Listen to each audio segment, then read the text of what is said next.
A toast to the future, my father announced, raising his crystal champagne glass high above the linen-covered tables of the Oakridge Country Club. I smiled and adjusted the heavy velvet collar of my graduation gown. At 35 years old, I had finally earned my corporate finance law degree, paying every single cent myself while working 60-hour weeks as a paralegal. "We have a surprise gift for the graduate," my mother beamed, pulling a thick manila envelope from her designer handbag. But instead of walking toward my chair, she bypassed me completely and placed it gently into the hands of my younger brother Jason. To Jason, my father declared, his voice booming over the microphone, as the real future of this family legacy. "Use this deed to build your empire, son." The room erupted in applause. No one noticed when I quietly slipped out the back door. They also did not know that 15 minutes later, I would send a single text message that would cause their multi-million-dollar illusion to come crashing down by Monday morning. I am Claire, 35 years old, and somehow still healing from wounds my family inflicted. But tonight was the night I finally stopped bleeding and started cutting ties. Before I continue this story, let me know where you are watching from in the comments below. Hit like and subscribe if you have ever had to stand up to toxic family members who underestimated your worth and stole your spotlight. Growing up in our affluent Connecticut suburb meant privilege to outsiders, but inside our sprawling colonial home, emotional coldness and blatant favoritism permeated every corner.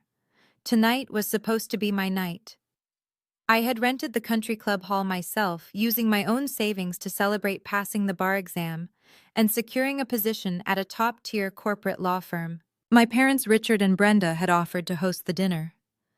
I should have known that their definition of hosting simply meant hijacking the event for their own purposes. I sat at the head table listening to the clinking of expensive silverware against china. My father tapped his glass and stood up. He spoke eloquently about sacrifice, about long nights studying, about the sharp legal mind required to protect a family legacy in today's ruthless economy. My heart actually swelled. For a brief, foolish second, I believed that after 35 years of being the invisible scapegoat, they finally saw me. They finally respected me. I shifted in my seat, ready to stand and accept the envelope my mother was holding. It contained the deed to the family commercial building downtown. For years, they had promised that building would be my inheritance, my safety net for the free legal work and financial shielding I provided them. Instead, she walked right past me. Her expensive perfume wafted over my face as she handed my graduation gift to Jason. Jason was 32 years old and had never worked a real job in his life. He was a serial entrepreneur who had burned through 4 different tech startups, leaving behind nothing but broken contracts and empty bank accounts. Yet to my parents, he was the golden child, the male heir, who could do no wrong. My father looked at Jason with a pride he had never once directed at me. He told the room that Jason was the true visionary and that the commercial building would serve as the collateral he needed for his next big venture. The guests clapped enthusiastically. Aunts and uncles who had not bothered to congratulate me on my law degree were now raising their glasses to Jason. Beside him sat his wife Simone. Simone was 32, a stunning African-American woman, with a taste for luxury that far exceeded her own income. She wore a diamond tennis bracelet that I knew my parents had financed. Simone leaned over the table, her perfectly manicured nails resting near my plate. She offered me a condescending smile that did not reach her eyes. "Do not pout, Claire," she whispered, her voice dripping with fake sympathy. "Law school is cute, but Jason is building real generational wealth. Maybe he will hire you to review his vendor contracts for minimum wage." She let out a soft, mocking laugh. I did not flinch. I did not scream. I did not throw my drink in her face. Years of navigating their psychological warfare had taught me that reacting only gave them the ammunition they craved. I simply looked at Simone, then at my brother, who was already taking selfies with the deed, and finally at my parents, who were busy accepting congratulations for raising such a brilliant son. They were so blinded by their own arrogance that they completely forgot who actually held the keys to their kingdom. I calmly picked up my leather purse, stood up from the table, and walked out. I did not run. I walked with my head held high, navigating through the tables of oblivious guests. The cool night air hit my face as I pushed open the heavy mahogany doors of the country club.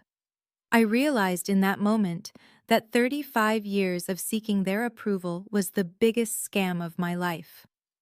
I walked across the dimly lit parking lot to my car. The gravel crunched under my heels, a steady, rhythmic sound that grounded me. I unlocked my sedan, climbed into the driver's seat, and locked the doors. I did not turn the key in the ignition. Instead, I reached into the back seat and pulled out my laptop bag. The glow of the screen illuminated the dark interior of the car. I connected to my mobile hotspot and logged into the secure banking portal I had managed for the family for the past 5 years. What my father failed to mention in his boastful speech was that the family had been secretly broke for half a decade. I had used my pristine credit and corporate finance expertise to act as the silent legal guarantor for the estate. I was the only thing shielding that commercial building from immediate foreclosure. They promised me the building in exchange for saving them from bankruptcy. Since they had just publicly gifted the asset to Jason, it was only fair that he inherited the liabilities too. My fingers flew across the keyboard. I navigated to the guarantor withdrawal forms I had prepared weeks ago just in case they tried something exactly like this. With 3 clicks, I officially removed my name and my credit from their accounts. The digital stamp confirmed my withdrawal. Then I picked up my phone. I opened the family group chat where Jason had just sent a picture of himself kissing the manila envelope. I typed out a brief message. "Congratulations on the building, Jason. Since you are the future of the legacy, I have officially withdrawn as the silent legal guarantor for the estate. The $3.5 million hidden collateral debt is now entirely yours. Good luck with the bank on Monday." I hit send. I did not wait to see the read receipts.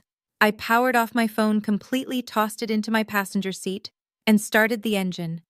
I drove away from the country club, leaving my toxic family behind in the dark. I went home, poured myself a generous glass of expensive red wine, and went to sleep knowing that the Sunday morning panic was going to be absolutely spectacular. Sunlight filtered through the floor-to-ceiling windows of my downtown apartment. I woke up feeling more rested than I had in a decade. There was no anxiety sitting heavy on my chest, and no lingering guilt about whether I was doing enough to earn my place in the family. I walked into the kitchen, started my espresso machine, and took a deep breath. The rich aroma of coffee filled the air as I finally retrieved my phone from my purse and held the power button. The screen lit up, and almost immediately the device began to vibrate violently. The notification chimes bled into one continuous chaotic sound, bouncing off the quiet walls of my kitchen. 84 missed calls, over 150 text messages. I leaned against the cold marble counter, taking a slow sip of my coffee as I scrolled through the sheer panic I had orchestrated. The messages from my father started around 9 the previous night, right after they likely tried to access the equity line of credit attached to the building. "Claire, call me immediately. There is some sort of administrative error on the estate accounts," he had typed. His early messages were completely unaware, trying to maintain his usual commanding tone. But by midnight his tone had shifted from authoritative to furious. "How dare you pull a stunt like this on your brother's big night? Fix this glitch right now. You are acting like a spoiled child." My mother took her usual approach, playing the victim, to manipulate my emotions. "Claire, please, your father is having chest pains over the stress. Why are you trying to ruin our family? You have always been so jealous of Jason, but this is going too far.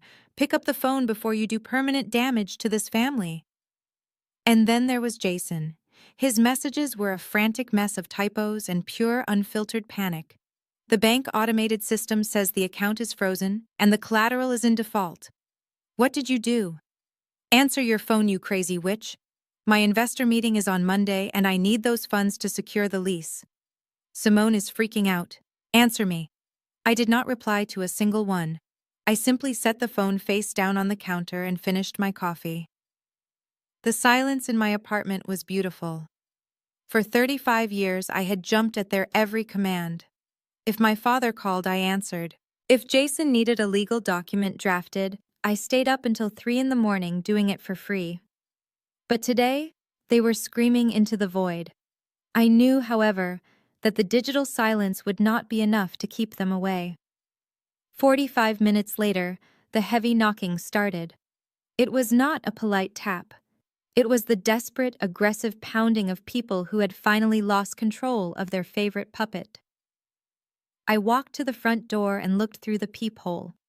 My father, my mother, and Jason were standing in the upscale hallway looking completely unhinged. Jason was pacing back and forth, pulling at his hair, while my father gripped a stack of papers so hard his knuckles were white. My mother was wringing her hands, looking around the hallway nervously, as if worried my wealthy neighbors would step out and witness their perfect socialite facade crumbling. I unlocked the deadbolt and pulled the door open just enough to stand in the frame. I did not invite them in. I stood there in my silk robe, holding my empty coffee mug, projecting a wall of absolute calm. "What do you want?" I asked, my voice steady and quiet. My father pushed his way forward, shoving the stack of papers toward my chest. "Sign these right now," he demanded, his face red with rage and perfectly mirroring the entitlement he displayed the night before. "You are going to log back into that portal and reinstate your financial guarantee before the banks open tomorrow morning. I do not know what kind of childish tantrum you are throwing, but you are jeopardizing your brother's future, and I will not allow it." I did not take the papers. I let them flutter to the floor between us, scattering across the hardwood. "I am not throwing a tantrum, Richard," I said, using his first name for the first time in my entire life. "I am simply resigning from a volunteer position.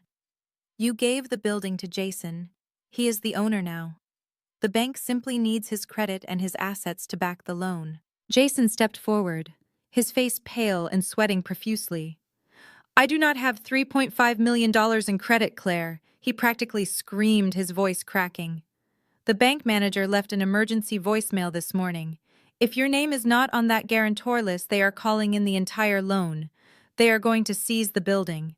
"That sounds like a real problem for the future of the family legacy," I replied, offering a tight, unsympathetic smile.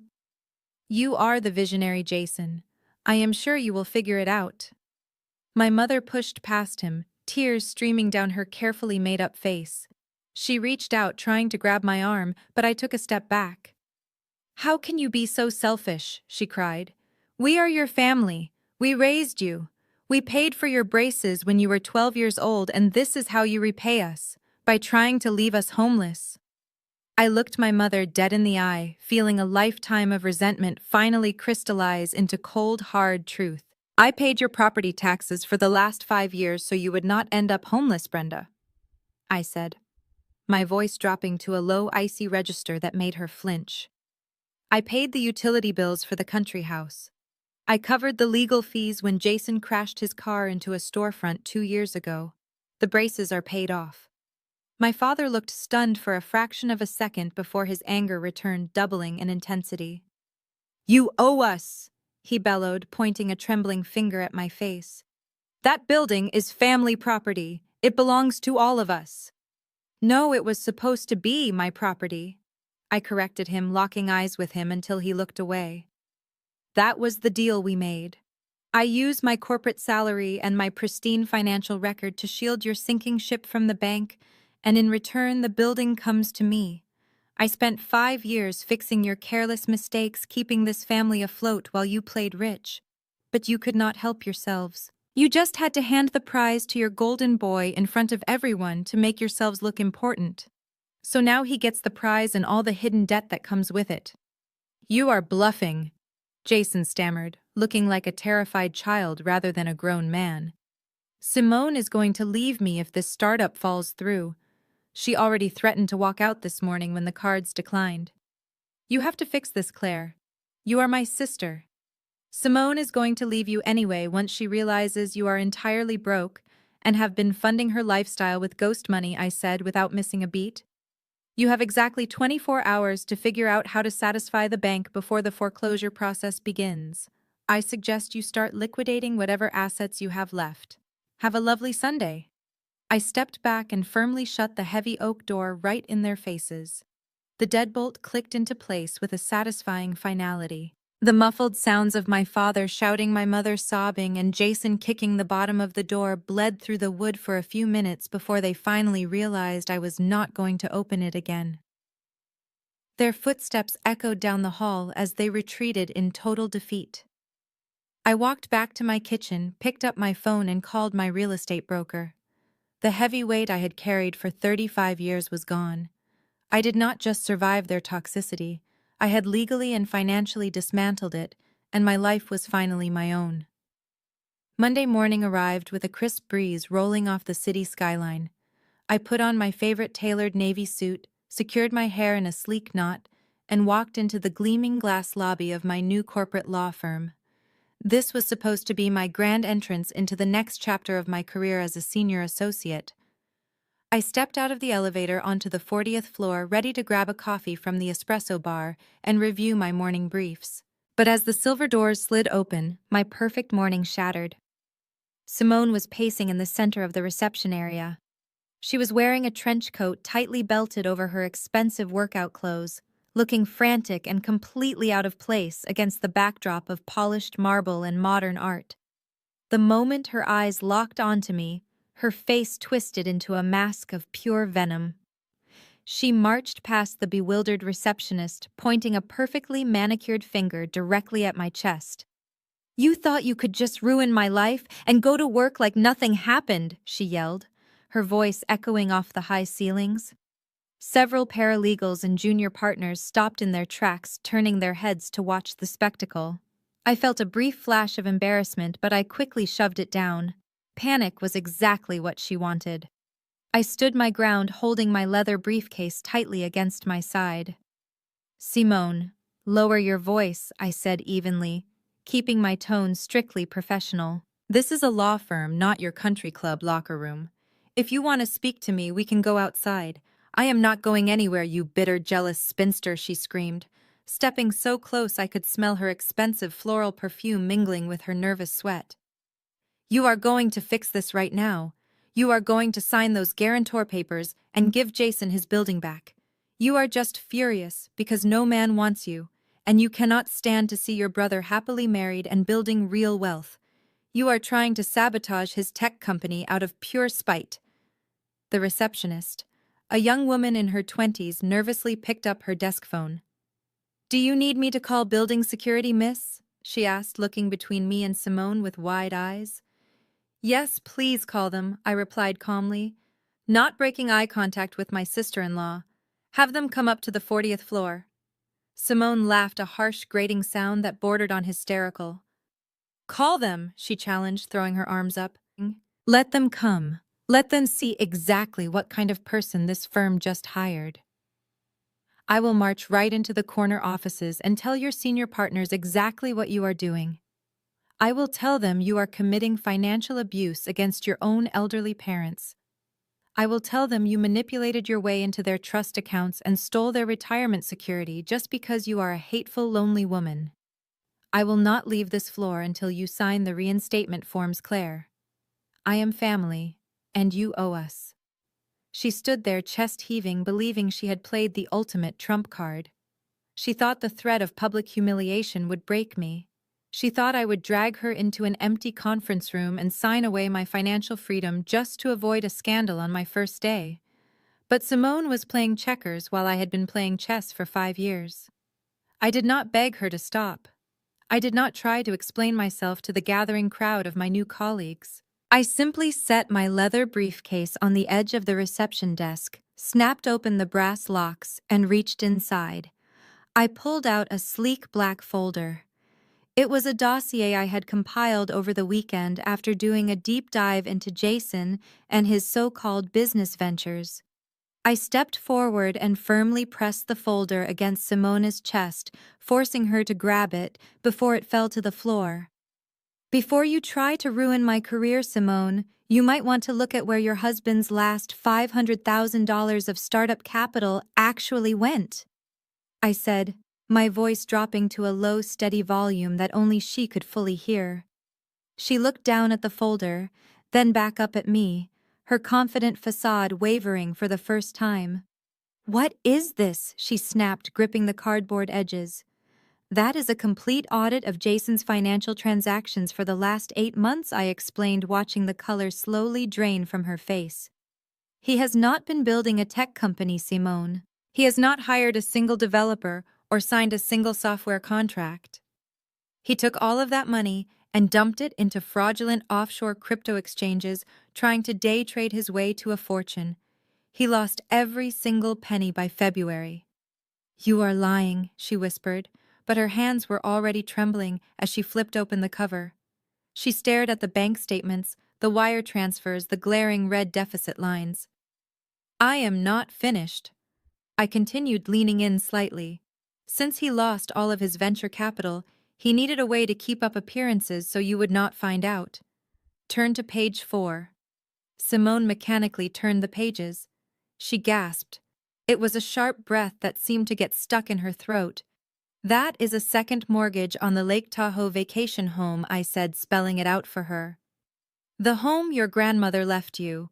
Jason forged your signature on the equity loan documents 3 months ago. He drained the equity in your property to pay off his crypto debts and keep funding your lavish lifestyle. That diamond tennis bracelet you were wearing at my graduation party was bought with your own stolen money." She stared at the forged signatures, her eyes darting frantically across the legal documents. Her mouth opened, but no sound came out. The arrogant, demanding woman who had stormed into my office just 3 minutes ago was gone. In her place was a broken, betrayed wife, realizing she was tied to a sinking anchor. Jason needed that commercial building because it was the last asset left to leverage, I told her softly. But I took it off the table. "He is completely broke, Simone, and now, because of his fraud, so are you." The elevator doors chimed, and 2 large security guards stepped out onto the floor. They approached us cautiously, zeroing in on Simone.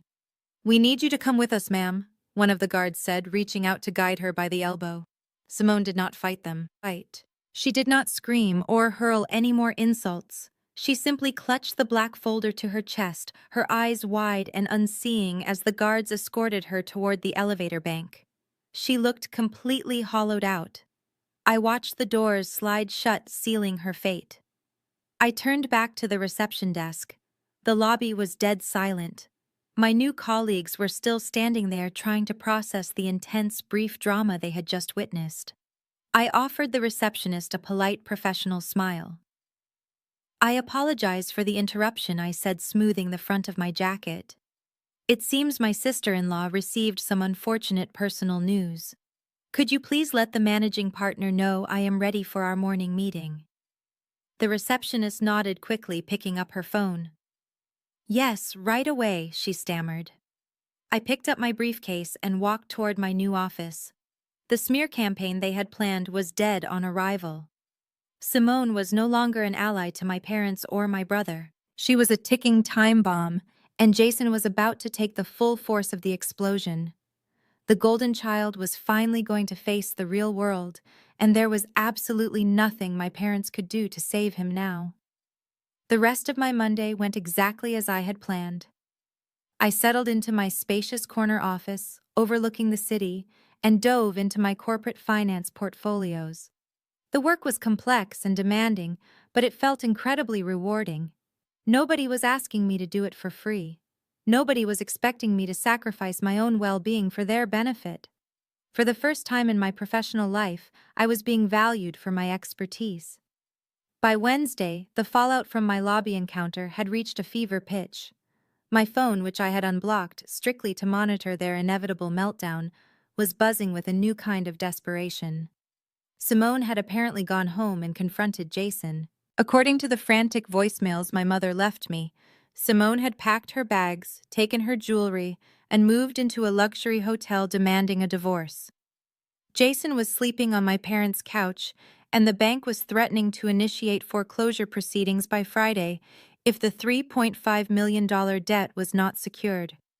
Then, on Thursday morning, the tone of their communications suddenly shifted. The aggressive demands and guilt trips stopped. Instead, I received a surprisingly calm, polite email from my father. "Claire, we know things have gotten out of hand," he wrote. "We are all under a lot of stress, but you are still our daughter, and we want to fix this. Please meet us for dinner tonight at the downtown steakhouse. Just the three of us. No Jason, no fighting. We just want to talk and find a way to heal this family." I stared at the email on my monitor. The sudden shift from hostility to diplomacy was unnatural. My parents did not know how to apologize, and they certainly did not know how to heal. They only knew how to manipulate. They were terrified, and when cornered animals are terrified, they set traps. I knew this reconciliation dinner was a setup, but I also knew I had to end this completely.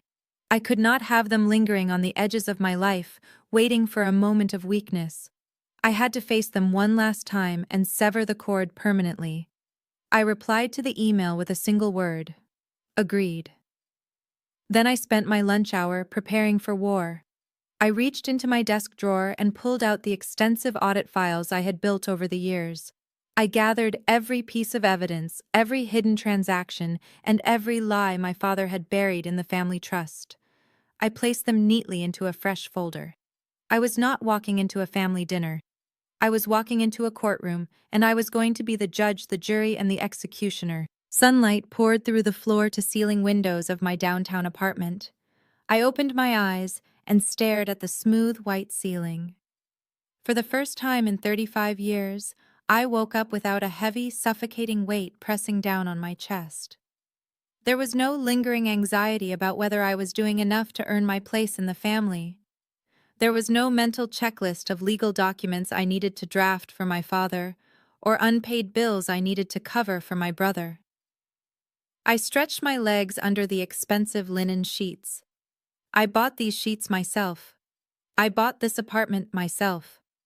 Every single thing in my life was earned through late nights and relentless hard work. I threw off the covers and walked out to the kitchen. My apartment was completely silent, save for the quiet hum of the refrigerator. It was a stark contrast to the absolute chaos I knew was unfolding across town. I walked over to the kitchen island where I had abandoned my phone the night before, next to an empty wine glass. It was a sleek, black rectangle sitting perfectly still. I reached out and pressed the power button on the side. The screen flashed the white Apple logo, and then the digital dam broke. The device practically danced across the granite countertop. It vibrated violently, the notification chimes bleeding into one continuous chaotic sound. Ding, ding, ding. The barrage was relentless. I leaned against the counter watching the screen light up with their names. 84 missed calls, over 150 text messages. I picked up the phone, feeling the frantic buzzing against my palm.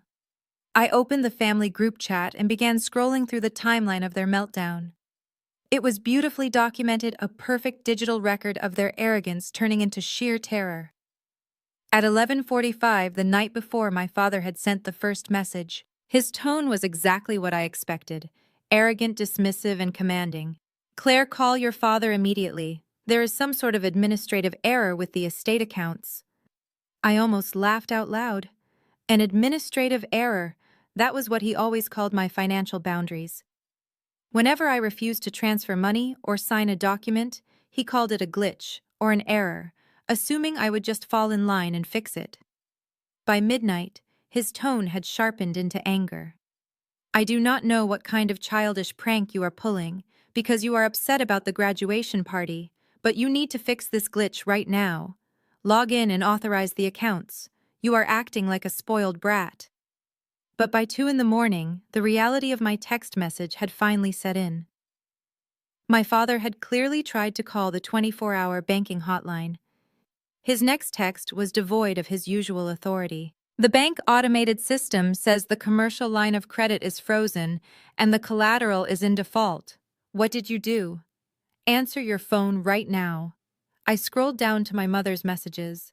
Brenda took her usual approach, bypassing logic and going straight for emotional manipulation. "Claire, please, your father is having chest pains over this stress. Why are you trying to ruin our family? You have always been jealous of Jason, but this is going too far. Pick up the phone before you do permanent damage to this family. I read her words and felt absolutely nothing. No guilt, no fear. 10 years ago, a text like that would have sent me into a panic. I would have called a taxi, rushed to their house, and begged for forgiveness. I would have signed anything they wanted just to stop my mother's manufactured tears, but the chest pain routine was old. She had used the exact same line when I refused to co-sign Jason's first luxury car lease. The emotional manipulation that used to control me was completely powerless now. I saw right through the performance. Then there were Jason's texts. They were a frantic mess of typos and pure unfiltered panic. I could piece together exactly what had happened.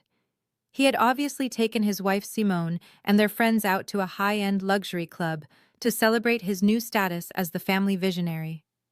He probably tried to open a massive bar tab using the estate credit card, and the bartender had declined it in front of everyone.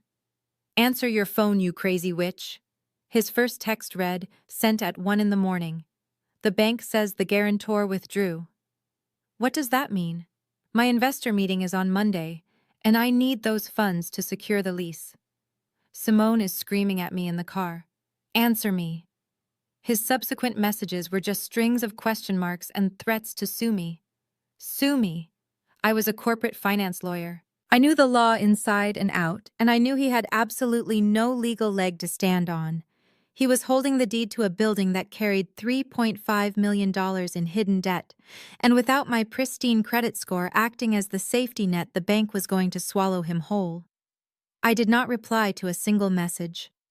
I locked the screen and set the phone face down on the marble counter. I walked over to my high-end espresso machine and began my morning ritual.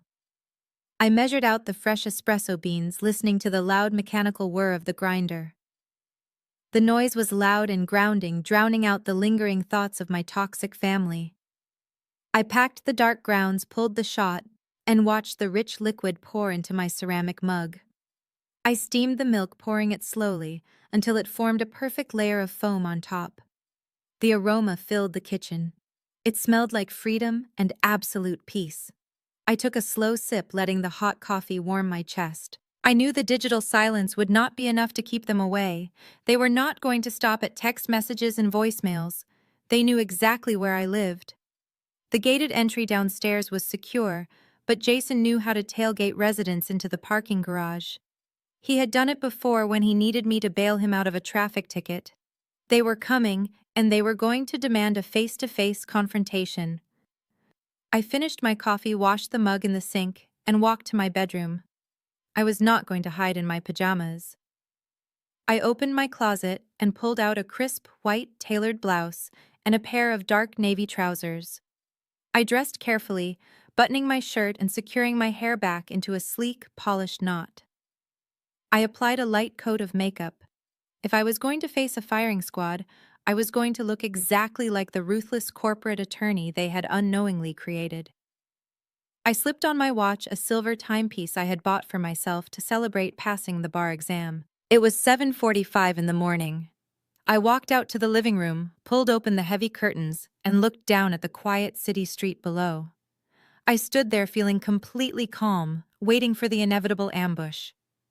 It started with the intercom buzzer ringing from the lobby downstairs, a long, continuous, irritating sound that I completely ignored. 10 minutes later, the heavy pounding began on my actual front door. Jason had tailgated someone into the parking garage, just as I had predicted. The knocking was not polite. It was the desperate, aggressive pounding of people who had finally lost control of their favorite financial puppet. I walked away from the window and headed toward the foyer. I stopped in front of the door and looked through the brass peephole. My father Richard was red in the face, his tie loosened and his collar wrinkled. He looked like he had been sweating for hours. My mother Brenda was standing behind him, clutching her designer purse like a shield, her makeup smeared underneath her eyes. Jason was pacing back and forth in the hallway, chewing furiously on his thumbnail. They looked completely disheveled and frantic. It was a staggering contrast to the arrogant, untouchable family that had toasted to their own greatness just 12 hours earlier. I unlocked the deadbolt and pulled the door wide open. I did not invite them inside. I stood firmly in the center of the doorway, blocking their entrance. Dressed in my tailored navy trousers and crisp white blouse, I looked like I was stepping into a corporate boardroom. I felt like it too. My father immediately tried to push his way past me, but I held my ground, placing my hand on the doorframe.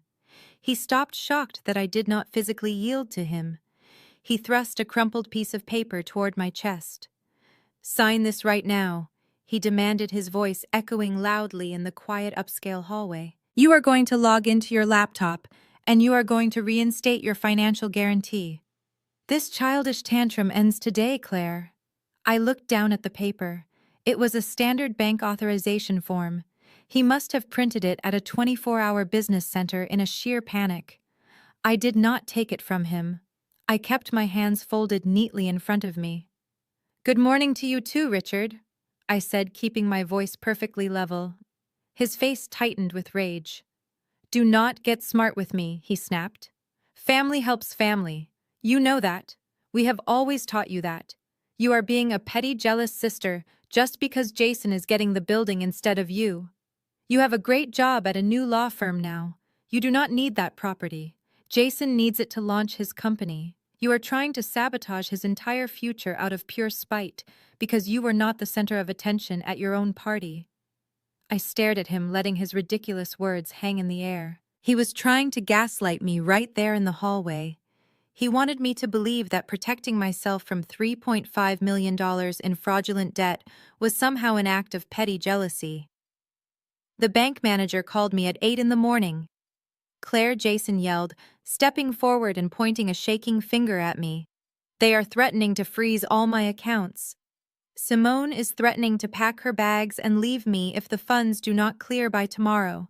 You have to fix this. You cannot do this to me. I am the visionary of this family, and you are ruining my venture." "If you are such a visionary, Jason, you should be able to secure a commercial loan without your sister's credit score," I replied smoothly. A real entrepreneur does not need his sister to secretly underwrite his entire existence. You wanted the building. You have it. Enjoy the debt that comes attached to the foundation. My mother pushed her way to the front, shoving Jason aside. Her eyes were wide and manic. "How can you be so cruel?" she screamed, her voice shrill and echoing off the walls. "We raised you. We gave you everything you have. We paid for your braces when you were 12 years old, and this is how you repay us, by trying to ruin your brother and leave us all humiliated in front of the bank." The sheer absurdity of her argument almost made me laugh. She was equating $2,000 in childhood orthodontics to a multi-million-dollar commercial real estate liability. I looked my mother dead in the eye, feeling a lifetime of resentment finally crystallize into cold, hard truth. "And I paid your property taxes for the last 5 years, so you would not end up homeless, Brenda," I said, my voice dropping to an icy register that made her physically flinch. "I paid the utility bills for the country house. I covered the legal fees when Jason crashed his car into a storefront 2 years ago. I shielded this entire family from bankruptcy, while you bought designer clothes and hosted dinner parties to pretend you were still rich. The braces are paid off." Brenda opened her mouth to speak, but no sound came out. She looked at Richard for help, but my father was staring at me as if he was seeing a stranger. For my entire life they had relied on my guilt and my desperate need for their affection to keep me compliant. They thought they could treat me like a disposable asset indefinitely. They never factored in the possibility that I would finally wake up and stop caring. "You owe us," Richard bellowed, trying to regain his dominant posture. He stepped closer, attempting to use his physical size to intimidate me. "That building is family property. It belongs to the legacy. You are legally obligated to support this family." "Actually, I am a corporate finance lawyer," I corrected him without stepping back. "I am legally obligated to do absolutely nothing for you. You publicly gifted the asset to Jason. The bank simply requires the new owner to carry the burden of the mortgage. It is standard operating procedure." There is no glitch. There is no administrative error. There is only the reality of your own financial incompetence. You are bluffing, Jason stammered, looking like a terrified child rather than a grown man preparing to build an empire. You would never let the bank take the building. You worked too hard to save it. I did work hard to save it, I agreed. I saved it because it was supposed to be mine. That was the deal we made 5 years ago. I keep the ship from sinking, and the building becomes my inheritance. But you three decided to change the terms of the agreement last night. You handed my reward to someone who has never worked a day in his life. So I am simply walking away from the table. The deal is off. Richard slammed his fist against the doorframe, making a loud cracking sound. You will sign this paper, Claire, he roared, his face turning purple. I am your father, and I am ordering you to sign it. If you hit my property again, I will call the police and have you escorted out of the building for trespassing, I said, my voice dangerously calm.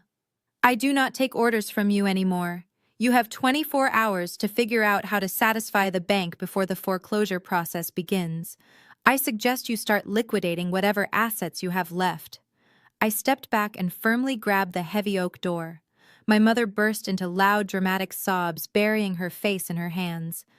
Jason looked like he was going to be physically sick right there on my welcome mat. My father just stood there, his arms still raised, his expression frozen in a mix of fury and utter defeat. He finally realized that he had no leverage left. The invisible strings he used to control me were completely severed. Have a lovely Sunday, I said. I pushed the door shut right in their faces. The heavy deadbolt clicked into place with a loud, satisfying finality. I stood in the foyer for a moment listening. The muffled sounds of my father cursing, my mother sobbing, and Jason kicking the bottom of the door bled through the wood. They lingered for a few more minutes, hoping I would crack, hoping I would open the door and apologize. But I did not move. I just listened to the beautiful sound of their desperation until their footsteps finally echoed down the hall and faded away completely. I turned to walk back toward my bedroom when I heard the frantic slap of leather shoes sprinting back down the polished corridor. The heavy knocking resumed, but this time it was not angry or demanding. It was erratic, weak, and desperate. Claire, please open the door, Jason begged, his voice muffled through the heavy oak. They went down to the parking garage. It is just me. Please, you have to explain this to me. I do not understand what is happening. I walked back to the door, but I did not touch the deadbolt. I leaned my shoulder against the cool wood and looked at his distorted, panicked face through the peephole. He was sweating profusely, and his eyes were wide with terror. He looked nothing like the arrogant golden child who had smirked at me from the head table the night before. I am not opening the door, Jason, I said, my voice carrying clearly through the wood. But since you are the proud new owner of the downtown commercial property, I suppose you deserve a proper financial handover. You need to know exactly what our parents handed you in that manila envelope. What do you mean? He stammered, pressing his hands against the door. The building is completely paid off. Dad said it was a free and clear asset. He said I could leverage it for a $2 million startup loan. I let out a harsh, humorless laugh. Dad lied to you, Jason. He has been lying to everyone for half a decade. 5 years ago, his investment firm took a massive hit. He was completely leveraged. To keep up the facade of the wealthy Connecticut socialite family, to keep paying for your luxury car leases and mother's country club memberships, he took out secret equity lines on every single property they owned. He drained the family trust. They were exactly 90 days away from total foreclosure and absolute public humiliation. I heard a sharp intake of breath from the hallway. Jason was completely silent, listening to the reality of his perfect childhood shatter. They came to me crying and begging. I continued, my tone clinical and detached. I spent 3 solid weeks auditing their accounts. It was a bloodbath. They were drowning in $3.5 million of toxic debt. I used my corporate finance expertise to consolidate those loans. I restructured the debt under the commercial building to save the family home. But the bank would not approve the restructure based on Dad's ruined credit. They needed a pristine financial guarantor to underwrite the entire estate. You, he whispered, the realization hitting him like a physical blow. Me, I confirmed. I put my name, my salary, and my flawless financial record on the line to shield this family from bankruptcy. In exchange, Richard and Brenda signed a binding legal agreement. Upon my graduation from law school, the commercial building would be transferred directly to me. It was my payment for saving them. It was my safety net. Then why did they give it to me? Jason asked, his voice cracking with a mix of confusion and rising panic. If they legally promised it to you, why did they hand the deed to me in front of hundreds of people? Because they are addicts, Jason, I explained softly. They are addicted to appearances. Gifting a multi-million-dollar empire to their male heir made them look like titans of industry. Gifting it to the daughter they have always treated like a second-class citizen did not fit their narrative. They assumed I was so desperate for their love that I would just smile, swallow my pride, and continue being the silent legal shield while you took all the credit and the profits. They thought I would never have the spine to walk away and let the ship sink. But I did walk away, I told him. Last night when I withdrew as the guarantor, I triggered a default clause. The bank now requires the current owner of the deed to prove they can cover the liability. That is you, Jason. How much is it? He gasped. His breathing was starting to grow shallow and rapid. Claire, tell me exactly how much I need to fix this. The principal debt is $3.5 million, I stated cleanly. But because you do not have the credit history to support that, the bank will demand an immediate capital injection to prevent foreclosure. They are going to ask you for $500,000 in cash by Monday morning. If you cannot produce it, they will seize the building and freeze every single account associated with your name. I cannot breathe, Claire, he wheezed. Through the peephole, I watched him slide slowly down the door until he was sitting on the floor of the hallway, clutching his chest. I do not have $500,000. I do not even have $50,000. The venture capital I raised for my last startup is gone. It is all gone. I know it is gone, Jason, I said, showing no sympathy. And once Simone realizes it is gone, she is going to pack her designer bags and leave you with nothing but the legal fees. You thought they were gifting you an empire last night. They were actually handing you a ticking time bomb, and you were too arrogant to look inside the box before you took a bow. Please, you have to log back in, he begged, his voice dissolving into a pathetic whimper. His breathing was ragged now, full-blown hyperventilation. I can hear him gasping for air, his hands clawing weakly at the bottom of the door. Call the bank. Tell them it was a mistake. I will give you the deed back. I swear to God, Claire, I will give it back today. You cannot give it back. I replied, my voice perfectly calm against the backdrop of his panic attack. The transfer was legally finalized on Friday. Dad made sure of it, so the surprise would be authentic for the party. The debt is yours now. The legacy is yours. Enjoy the empire. I pushed myself away from the door. I did not care that he was hyperventilating on the floor of my hallway. I did not care that his perfect life was disintegrating in real time. For the first time in my existence, I was completely free of their burden. I walked into my bedroom and closed the door, leaving the pathetic sounds of the golden child far behind me. I had a busy week ahead of me at my new law firm, and I needed to prepare my wardrobe for Monday morning. Monday morning arrived with a sharp clarity that felt entirely new. I stood in front of my full-length mirror, inspecting my reflection. I was wearing a bespoke charcoal gray suit that I had purchased specifically for this day.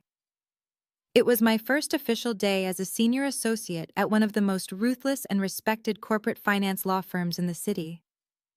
The fabric draped perfectly, projecting authority and absolute control. I pulled my hair back into a tight, polished chignon and applied a bold red lipstick. For 35 years, I had dulled my own shine to make sure my brother could stand in the spotlight. Today, the spotlight was mine, and I was not going to apologize for it. I grabbed my leather briefcase and headed out the door. The commute into the financial district was usually a stressful blur of traffic and honking horns, but today I enjoyed every single second of it. I listened to the quiet hum of my car engine, feeling a deep sense of peace. The frantic voicemails from my parents and Jason had finally stopped late Sunday evening. I assumed they had exhausted themselves, or perhaps they were busy tearing their house apart, looking for something else to sell. Either way, their silence was a luxury I fully intended to get used to. I parked in the secure underground garage of the towering glass skyscraper that housed my new firm. I rode the private elevator up to the 40th floor, watching the city shrink beneath me through the glass walls. When the silver doors slid open, I stepped out into a lobby that screamed generational wealth and corporate power. The floors were polished white marble, the walls were paneled in rich mahogany, and a massive modern chandelier hung from the vaulted ceiling. It was an intimidating environment, designed to make clients feel small and lawyers feel invincible. I walked toward the reception desk, offering a warm smile to the young woman sitting behind the massive granite counter. "Good morning, I am Claire," I said confidently. "It is my first day." The receptionist smiled back warmly, but before she could even check her computer screen, a sharp, aggressive voice cut through the quiet elegance of the lobby. "Did you really think you could just ignore me, Claire?" I turned around slowly, my briefcase gripped loosely in my hand. Sitting in one of the plush leather waiting chairs was Simone. She looked completely out of place in the sterile corporate environment. She was wearing a beige designer trench coat, tightly belted over expensive athleisure wear, her hair perfectly styled, but her eyes wild and frantic. She had a massive designer tote bag resting on her lap, and she was gripping the handles so tightly her knuckles were white. The moment our eyes met, she stood up and marched across the marble floor, her heels clicking loudly and aggressively. I felt a brief flicker of surprise, but it was quickly replaced by a cold, analytical calm. Simone was Jason's enabler. She was a woman who had built her entire identity around the illusion of wealth that my brother projected. She loved the country club dinners, the luxury vacations, and the status of being married to a tech entrepreneur. The reality that she was married to a broke fraud who relied on his sister to pay the bills must have hit her hard. "Simone, what are you doing here?" I asked, keeping my voice low and strictly professional. "This is my place of employment. It is highly inappropriate for you to be here." "Inappropriate," she scoffed, her voice rising dramatically. She wanted an audience. She wanted to cause a scene. "Do not talk to me about inappropriate. You completely destroyed my husband's business venture on the night of your graduation party out of pure spite. You are trying to bankrupt us." Several junior associates who were waiting near the elevator bank turned their heads to look. A senior partner walking out of a conference room paused his steps. The lobby was designed to be quiet, so Simone's shrill voice carried perfectly, bouncing off the marble walls. I knew exactly what she was doing. It was the same tactic my parents used: public humiliation. If she made a big enough scene on my first day, she thought I would cave to the pressure to avoid a scandal. She thought I would drag her into an empty office and sign whatever she wanted just to make her go away. "Lower your voice, Simone," I said evenly, my expression entirely unbothered. "You are embarrassing yourself." "I am not embarrassed," she yelled, stepping so close to me I could smell the heavy floral perfume she always wore. "You are the one who should be embarrassed. Everyone in this office needs to know exactly what kind of person they just hired. They need to know that they hired a bitter, jealous spinster who is actively trying to ruin her own brother's life." She gestured wildly with her hands pointing at me while looking around the lobby to ensure she had everyone's attention. The receptionist looked terrified, her hand hovering over the desk phone. "That is right," Simone continued, her voice dripping with venom. "You are 35 years old and you are completely alone. No husband, no children, no prospects. You spend all your time buried in legal documents because absolutely nobody wants to come home to you. And because your life is so empty and miserable, you cannot stand the fact that Jason is happy. You cannot stand that he has a beautiful wife and a successful future. So you decided to throw a temper tantrum and cut off the family accounts just to make him suffer." I stood perfectly still, letting her words wash over me. A few years ago, those insults would have pierced right through my chest. My family had always weaponized my single status. They had always painted my dedication to my career as a tragic consequence of being unlovable. But standing there in my bespoke suit holding a briefcase full of corporate accounts, I realized how pathetic her insults truly were. She was attacking my personal life because she had absolutely no financial or logical leverage. "Are you finished?" I asked, my tone bored and slightly condescending. "I am not leaving this building until you sign the reinstatement papers," she demanded, crossing her arms over her chest. "Jason is at the bank right now, begging the manager for an extension. You are going to log into your portal right here in this lobby, and you are going to give him his building back. If you do not, I am going to march into the managing partner's office and tell him you are committing financial abuse against your elderly parents. I will tell them you manipulated your way into the family trust and stole their retirement security. I will ruin your reputation before you even bill your first hour." She stared at me, chest heaving, believing she had played the ultimate trump card. She thought the threat of a ruined career would break me. She thought I was the same terrified, people-pleasing girl who used to write Jason's college essays for him, so my parents would not scream at me. But Simone did not understand the environment she had just walked into. She thought she was in an episode of a reality television show, throwing drinks and trading insults. She did not realize she had just walked into a high-stakes corporate arena and brought a plastic knife to a gunfight. I did not beg her to lower her voice. I did not frantically look around at my new colleagues and try to explain myself. I did not show a single ounce of fear or embarrassment. I simply maintained eye contact with my furious sister-in-law and offered her a slow, chilling smile. "I think you misunderstand the situation, Simone," I said, my voice steady and deadly calm.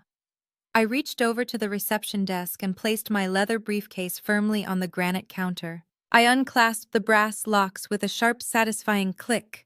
Simone watched my hands, her arrogant expression faltering just a fraction as she tried to calculate my next move.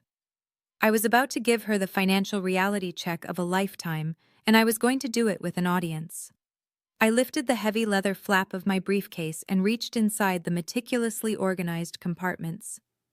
I bypassed the thick legal briefs I had prepared for my morning meetings and pulled out a sleek black folder. It was the financial dossier I had compiled over the weekend. I knew Simone or someone from the family would eventually come for me, so I had prepared a parting gift just for her. Before I addressed her directly, I looked past Simone to the receptionist sitting behind the granite counter. "Please go ahead and call building security," I instructed, my voice projecting clearly across the quiet, elegant lobby. "Tell them we have a trespasser who is currently threatening a firm employee. Have them come up to the 40th floor immediately." Simone scoffed, planting her hands firmly on her hips. "Call them," she challenged, tossing her perfectly styled hair over her shoulder. "Let them come. Let them see the kind of fraud they just hired. I am not leaving this floor until you sign the guarantor papers, Claire. I will stand right here and tell everyone who walks off that elevator what you did to your own parents. I will make sure the managing partner knows you are a vindictive, manipulative spinster." I stepped away from the reception desk and closed the distance between us. I did not hand her the black folder. I pressed it firmly against her chest, forcing her to instinctively grab the cardboard edges before it fell to the polished marble floor. "Before you try to ruin my career, Simone, you might want to look at where your husband's last $500,000 of startup capital actually went," I said, my voice dropping to a low, steady volume that only she could fully hear. She looked down at the dark folder and then back up at me. Her confident, unyielding facade wavered just slightly. "What is this?" She snapped her fingers, gripping the paper. "That is a complete forensic audit of Jason's financial transactions for the last 8 months," I explained, watching the arrogant fire in her eyes begin to extinguish. "He has not been building a tech company, Simone. He has not hired a single software developer or signed a single vendor contract. He took all of that venture capital and dumped it into fraudulent offshore crypto exchanges, trying to day trade his way to a massive fortune. He lost every single penny by February." "You are lying," she whispered, but her hands were already trembling visibly as she flipped open the cover. She stared down at the highlighted bank statements, the wire transfer receipts, and the glaring red deficit lines crossing the pages. I am not finished. I continued leaning in closer so she could hear every single word. Since he lost all of his capital, he needed a quick way to keep up appearances so you would not find out he was broke. Turn to page 4. Simone mechanically turned the pages. When she saw the document, her breath hitched. It was a sharp, shallow gasp that seemed to get stuck in the back of her throat. That is a second mortgage on the Lake Tahoe vacation home, I said, spelling the reality out for her. The waterfront home your grandmother left you. Jason forged your signature on the equity loan documents 3 months ago. He drained the remaining equity in your property to pay off his crypto debts and to keep funding your lavish country club lifestyle. That diamond tennis bracelet you were wearing at my graduation party was bought with your own stolen money. She stared at the forged signatures, her eyes darting frantically across the legal paragraphs. Her mouth opened, but no sound came out. The arrogant, demanding woman who had stormed into my office lobby just 5 minutes ago was completely gone. In her place was a broken, betrayed wife, realizing she was permanently tied to a sinking anchor. Jason needed that commercial building because it was the absolute last asset left to leverage, I told her softly. But I took it off the table. He is completely broke, Simone, and now because of his massive financial fraud. So are you. The silver elevator doors chimed, and 2 large security guards stepped out onto the floor. They approached us cautiously, immediately zeroing in on Simone. We need you to come with us, Mom, one of the guards said, reaching out to gently guide her toward the exit. Simone did not fight them. She did not scream or hurl any more insults about my personal life. She simply clutched the black folder tightly to her chest, her eyes wide and unseeing, as the guards escorted her into the elevator. She looked completely hollowed out. I watched the metal doors slide shut, sealing her fate. I turned back to the reception desk. The lobby was dead silent. My new colleagues were still standing near the corridors trying to process the intense, brief drama they had just witnessed. I offered the receptionist a polite, professional smile. I apologize for the interruption, I said, smoothing the front of my charcoal jacket. It seems my sister-in-law received some highly unfortunate personal news. Could you please let the managing partner know I am ready for our morning meeting? The receptionist nodded quickly, picking up her phone with a trembling hand. The smear campaign my family had planned was dead on arrival. Simone was no longer an ally to my parents or my brother. She was a ticking time bomb, and Jason was about to take the full force of the explosion. The golden child was finally going to face the brutal reality of the real world, and there was absolutely nothing my parents could do to save him now. The rest of my Monday went exactly as I had planned. I settled into my spacious corner office overlooking the city skyline and dove deep into my corporate finance portfolios. The work was complex and demanding, but it felt incredibly rewarding. Nobody was asking me to draft contracts for free. Nobody was expecting me to sacrifice my own well-being for their benefit. For the first time in my professional life, I was being truly valued for my expertise. By Wednesday, the fallout from my lobby encounter had reached a fever pitch. My phone, which I had unblocked strictly to monitor their inevitable meltdown, was buzzing with a new kind of sheer desperation. According to the frantic voicemails my mother left me, Simone had gone straight home and confronted Jason with the dossier. She had packed her bags, taken whatever expensive jewelry she had left, and moved into a luxury downtown hotel, demanding an immediate divorce. Jason was sleeping on my parents' living room couch, and the bank was threatening to initiate foreclosure proceedings on the building by Friday morning. Then on Thursday morning, the tone of their communications suddenly shifted. The aggressive demands and the blatant guilt trips stopped entirely. Instead, I received a surprisingly calm, polite phone call from my mother, Brenda.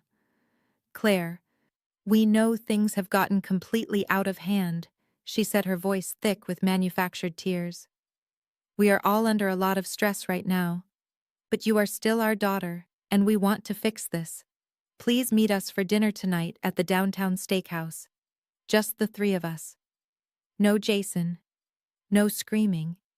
We just want to sit down, talk, and find a way to heal this family. I sat at my solid oak desk listening to her performance. The sudden shift from hostility to diplomacy was highly unnatural. My parents did not know how to apologize, and they certainly did not know how to heal. They only knew how to manipulate. They were terrified, and I knew that when cornered animals are terrified, they set traps. I knew this reconciliation dinner was an ambush, but I also knew I had to end this dynamic completely. I could not have them lingering on the edges of my life, waiting for a moment of weakness. I had to face them one last time and sever the cord permanently. I told her I would be there at 7 o'clock. Then I spent my entire lunch hour preparing for war. I reached into my secure digital files and pulled out the extensive audit records I had built over the years. I gathered every piece of evidence, every hidden bank transaction, and every single lie my father had buried in the family trust. I printed them out and placed them neatly into a fresh folder. I was not walking into a quiet family dinner. I was walking into a courtroom, and I was fully prepared to be the judge, the jury, and the executioner. I placed the freshly printed files into my leather briefcase and locked the brass clasps. Before I left my office, I took a moment to look out at the city skyline as the sun began to set. My mind drifted back to the exact contents of the black folder I had handed Simone in the lobby, and the absolute chaos it had unleashed over the past 48 hours. I had not just given her a few bank statements.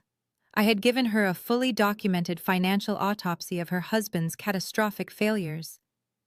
When Jason received his initial $500,000 in seed money from my parents and a few gullible family friends, he did not lease an office space. He did not hire a single software developer or sign a vendor contract. Instead, he fell victim to a massive online crypto scam. I had tracked the wire transfers down to the exact second. He dumped the entire $500,000 into an unregulated offshore exchange, betting everything on a heavily promoted digital coin that was rug-pulled just 3 weeks later. The money vanished into the digital ether, leaving him with nothing but a worthless, empty wallet and a bruised ego. But Jason was far too arrogant to admit defeat.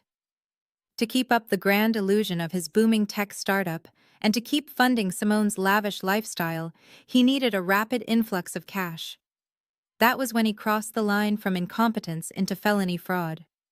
He hired a shady online notary and forged Simone's signature on a second mortgage application for her prized Lake Tahoe vacation home.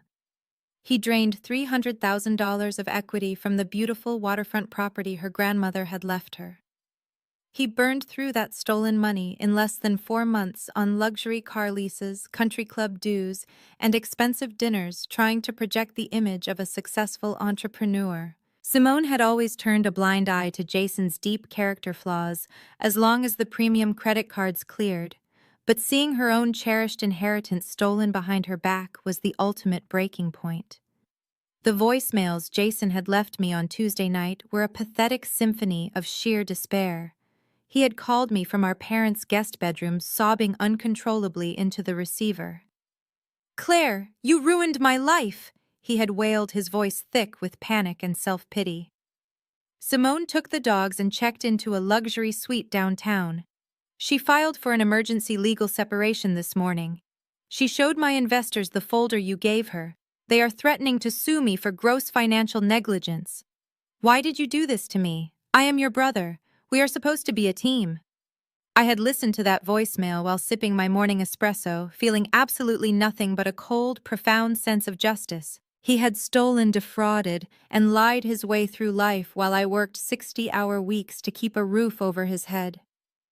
Now the devastating bill had finally come due, and I was not going to pay it. I grabbed my wool coat and headed down to the parking garage. The drive to the downtown steakhouse took exactly 20 minutes. The restaurant was an old-school establishment with dark mahogany paneling, dim amber lighting, and deep leather booths. It was exactly the kind of place my father chose when he wanted to project unyielding power and intimidate whoever sat across from him. I handed my car keys to the valet, stepped through the heavy glass doors, and let my eyes adjust to the dim light. The hostess led me toward a private secluded alcove in the very back of the dining room. As I approached the table, I immediately realized my instincts had been perfectly accurate. It was not a quiet family dinner aimed at healing our wounds. My father, Richard, sat rigid in his tailored suit, his face pale and tense. My mother, Brenda, sat next to him, clutching a linen napkin nervously in her lap, her eyes darting around the room. But they were not alone. Sitting across from them, nursing a glass of expensive scotch, was a man I recognized instantly. Gordon Mitchell. He was a sleazy estate lawyer who had been doing under-the-table legal work for my father for over a decade. Gordon was the kind of attorney who specialized in burying financial mistakes threatening creditors and making problems quietly disappear. I stopped at the edge of the table, keeping my posture perfectly straight. "Good evening," I said, my voice smooth and entirely unbothered. "I see we have a guest. I thought you explicitly said this was going to be a private family dinner, Brenda." My mother refused to meet my eyes. She stared down at her sparkling water glass, her hands trembling slightly against the tablecloth. My father cleared his throat aggressively, adjusting his silk tie. "Sit down, Claire," he commanded, motioning to the empty chair directly across from him. "Gordon is here to help us resolve this unfortunate misunderstanding before it goes any further and damages the family name." I pulled out the heavy leather chair and sat down, placing my briefcase carefully on the floor next to my feet. I did not order a drink. I simply folded my hands on the pristine white tablecloth and waited for them to make their move. Gordon smiled, a greasy, practiced expression that did not reach his cold eyes. "Hello, Claire. It is very good to see you," he said smoothly, swirling the amber liquid in his glass. "Your parents are extremely distressed. The situation with Jason and the commercial building has escalated unnecessarily. We are hoping we can come to a quiet, amicable agreement tonight that benefits everyone and keeps the family legacy intact." "There is no legacy, Gordon," I replied cleanly, slicing through his corporate pleasantries. "There is a massive mountain of debt and a deed with my brother's name printed on it. If he cannot secure the financing, the bank will foreclose by Friday. That is a matter for Jason and his lenders. It has absolutely nothing to do with me." My father slammed his hand flat against the table, causing the expensive silverware to rattle sharply. "It has everything to do with you," he hissed, leaning forward so the neighboring tables would not hear him. "You deliberately sabotaged his marriage. You handed Simone those fabricated financial records just to hurt him. Because of your little stunt, his investors pulled out, and his wife is demanding half of whatever assets he has left. You are trying to destroy him." "They were not fabricated," Richard Wasse corrected him, my tone dropping to an icy, terrifying chill.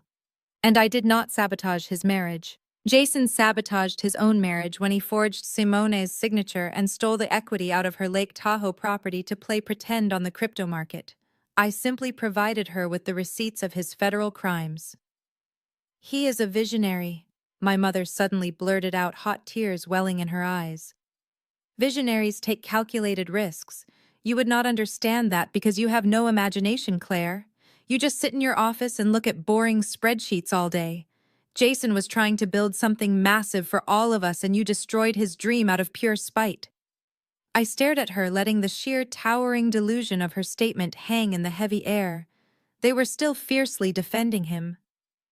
Even after knowing he had committed felony fraud and squandered nearly $1 million, they were still desperately clinging to the fantasy that he was the golden child who could do no wrong. They were willing to sacrifice my sanity and my future just to maintain his fragile ego. "We are not here to debate Jason's specific investment strategies," Gordon interrupted, his voice taking on a sharper, more threatening edge. He reached into his battered leather satchel and pulled out a thick stack of legal documents. He slid them slowly across the polished wood table until they rested directly in front of me. "We are here to talk about your financial responsibilities, Claire, and what exactly happens if you refuse to fulfill them." I looked down at the documents, but I did not reach out to touch them. I knew exactly what this was. This was the trap my father had orchestrated. They thought they had finally cornered me. They thought the presence of a lawyer and the threat of legal action would break my resolve and force me back into submission. But they had absolutely no idea that I had already audited their entire existence, and the cage they thought they were putting me in was actually about to close permanently around them. Gordon tapped his manicured finger against the thick stack of papers. These documents outline a very troubling pattern of financial mismanagement, Claire. He began, his tone dripping with fake concern. According to your father's records, large sums of money were quietly diverted from the primary family trust over the past 5 years.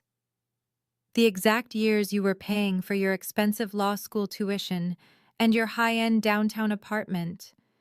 It paints a very clear picture of embezzlement. I raised an eyebrow, feigning mild curiosity. Embezzlement, I repeated, letting the word roll off my tongue. That is a very heavy accusation, Gordon, especially since my father was the sole executor of that trust and authorized every single transfer. Not according to these affidavits, my father interjected, his chest puffing out slightly. I have signed sworn statements saying you manipulated the digital ledgers. You abused your position as the family financial proxy to steal from us. Gordon has prepared a formal complaint to submit to the State Bar Association. My mother leaned forward, her eyes wide and pleading. We do not want to do this, Claire, she whispered loudly. We love you. We do not want to see your career ruined on your very first week at the new firm. If the Bar Association gets these documents, you will be disbarred before you even try your first case. You could face criminal charges. Just sign the reinstatement forms for Jason's commercial building tonight. If you do that, Gordon will destroy these files and we can all go back to being a family. The sheer audacity of their plan was almost impressive. They had actually sat down with a corrupt lawyer and fabricated a federal crime to blackmail their own daughter. They were treating my law license, the thing I had sacrificed 5 years of my life to achieve, as a hostage. They expected me to panic. They expected me to start crying and begging for mercy, just like I used to do when I was a teenager trying to avoid their wrath. Instead, I leaned back in my chair and laughed. It was not a nervous chuckle. It was a genuine, chilling laugh that echoed slightly in the quiet alcove of the restaurant. My parents exchanged a look of pure confusion. Gordon stiffened, his professional facade cracking just a fraction. What is so funny? Richard demanded, his face flushing with anger. I assure you the Bar Association will not find this amusing. I stopped laughing and looked at the three of them. I reached into the pocket of my blazer and pulled out my phone. I placed it face up on the white tablecloth right next to my water glass. The screen was illuminated, showing a bright red recording timer that had been running since the moment I sat down. Did you know that our state operates under a one-party consent law for recording private conversations? I asked, keeping my voice perfectly pleasant. That means as long as one person in the conversation is aware of the recording, it is entirely legal and admissible in court. I am that one person, and I just captured all three of you conspiring to extort a licensed officer of the court. My mother's face went completely pale. She stared at the red recording timer as if it were a venomous snake. Gordon shifted uncomfortably in his seat, his eyes darting between my phone and my face. You cannot use that, Gordon blustered, attempting to recover his authority. That is a breach of ethics. I am not finished, Gordon, I said, cutting him off sharply. I reached down and picked up my own leather briefcase. I placed it squarely on the table, pushing their fabricated extortion documents aside. I opened the brass clasps and pulled out the fresh folder I had printed earlier that afternoon. I slid it across the table, stopping it directly in front of the sleazy lawyer. You see, Gordon, my father is not the only one who kept records, I explained. Since I was the one managing the books to keep this family from drowning, I conducted a full forensic audit of the trust. I wanted to make sure everything was perfectly legal before I started my new job. And what I found was absolutely fascinating. Gordon hesitantly opened the folder. His eyes immediately widened as he scanned the first page. I did not embezzle anything to pay for law school, I stated, looking directly at my father. I worked full-time as a paralegal and took out student loans in my own name, but someone was definitely draining the family trust. I tracked over $900,000 funneling out of the primary accounts over the last 7 years. It was heavily disguised as consulting fees and property maintenance costs. But those vendors do not actually exist, do they, Richard? They are shell LLCs registered in Delaware. My father opened his mouth, but his voice completely failed him. He looked like all the air had been violently sucked out of his lungs. You funneled untaxed money out of the trust to fund Jason's failed business ventures and to pay for Brenda's luxury shopping habits, I continued relentlessly. It is textbook tax evasion and wire fraud. And Gordon, since your signature is on the annual trust tax returns, you are legally implicated as a co-conspirator. Gordon dropped the papers as if they were physically burning his hands. He looked at my father with a mix of absolute terror and raging fury. You told me the ledgers were clean, Richard, he hissed, his voice trembling. You told me she was just a disgruntled daughter trying to cause trouble. You did not tell me she had a forensic audit of the Delaware accounts. Because he is arrogant, Gordon, I answered for him. He thought I was just a stupid little girl he could bully. But I am a corporate finance attorney. I hunt down hidden money for a living. I leaned forward, resting my arms on the table. The power dynamic in the alcove had completely inverted. I was no longer the scapegoat. I was the executioner. So here is what is going to happen, I said, dictating the terms with absolute authority. Gordon, you are going to take your fake extortion documents, and you are going to put them through a shredder tonight. Then you are going to formally drop my parents as clients, because if I ever see your name on another piece of paper directed at me, I will hand this audio recording and this tax audit directly to the FBI and the Bar Association. You will lose your license, and you will go to federal prison. Gordon did not hesitate. He was a survivor, and he knew when a ship was sinking. He frantically shoved his papers back into his battered leather satchel. He stood up, nearly knocking over his glass of scotch in the process. I am officially withdrawing my representation, he stammered, looking at my father. Do not ever contact my office again, Richard. He turned and practically sprinted out of the restaurant, leaving my parents sitting in stunned, terrified silence. The grand intimidation tactic had completely imploded in less than 10 minutes. I looked at my mother and father. They were staring at me with a level of fear I had never seen before. The grand illusion of their power was dead. They finally understood that they had created a monster in their own image. Only I was smarter, more ruthless, and entirely unbound by their emotional manipulation. You are a monster, my mother whispered, tears spilling over her eyelashes. How could you do this to your own flesh and blood? I learned from the best. Brenda, I replied calmly, packing my folder back into my briefcase. You tried to blackmail me and ruin my career tonight just to save Jason from his own incompetence. You do not get to play the victim anymore. I stood up from the table and smoothed the front of my jacket. The bank is going to foreclose on the commercial building tomorrow morning, Richard, I said, looking down at my father. There is absolutely nothing you can do to stop it. Jason is going to lose everything, and Simone is going to take whatever is left in the divorce. You gambled your entire legacy on the golden child, and you lost. I picked up my phone, stopped the recording, and dropped it into my pocket. Have a wonderful dinner, I said. I hear the steak here is fantastic, but you might want to check your credit limits before you order. I turned my back on them and walked out of the dim restaurant. The cool night air hit my face, and I took a deep, cleansing breath. The heavy chains of my toxic family were completely shattered. They would never try to threaten me again. They knew I held the keys to their destruction, and they would spend the rest of their lives living in absolute fear of the daughter they had thrown away. The upcoming Friday morning at the bank was going to be the final nail in their coffin. Friday morning arrived with a heavy gray overcast that perfectly matched the impending financial doom hanging over my family. I did not go to my law firm that morning. Instead, I arrived at the downtown executive branch of First Continental Bank at exactly 8:30. I did not walk through the main public entrance where the tellers processed daily deposits. I was escorted through the secure underground garage, and taken up the private elevator reserved specifically for high-net-worth clients and corporate partners. The bank manager, a stern, pragmatic man named Mr. Harrison, led me into a plush, glass-walled conference room adjacent to the main executive waiting area. I took a seat in a heavy leather chair, smoothed the skirt of my tailored designer suit, and accepted a cup of black coffee from an assistant. Through the frosted horizontal stripes of the glass walls, I had a perfect, unobstructed view of the reception desk and the waiting area.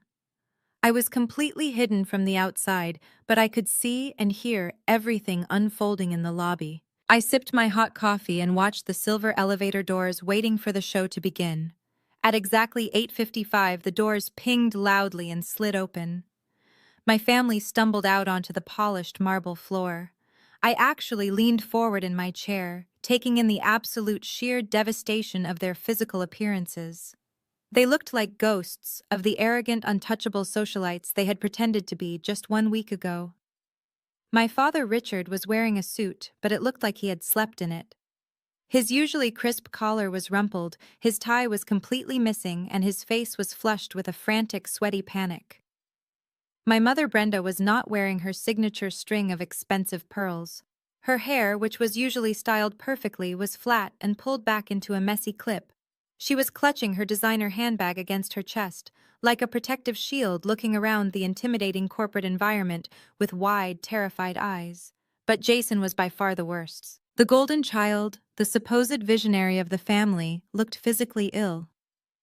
There were deep, dark circles under his eyes, and his hands were trembling so violently that the messy stack of financial documents he was holding kept fluttering against his chest.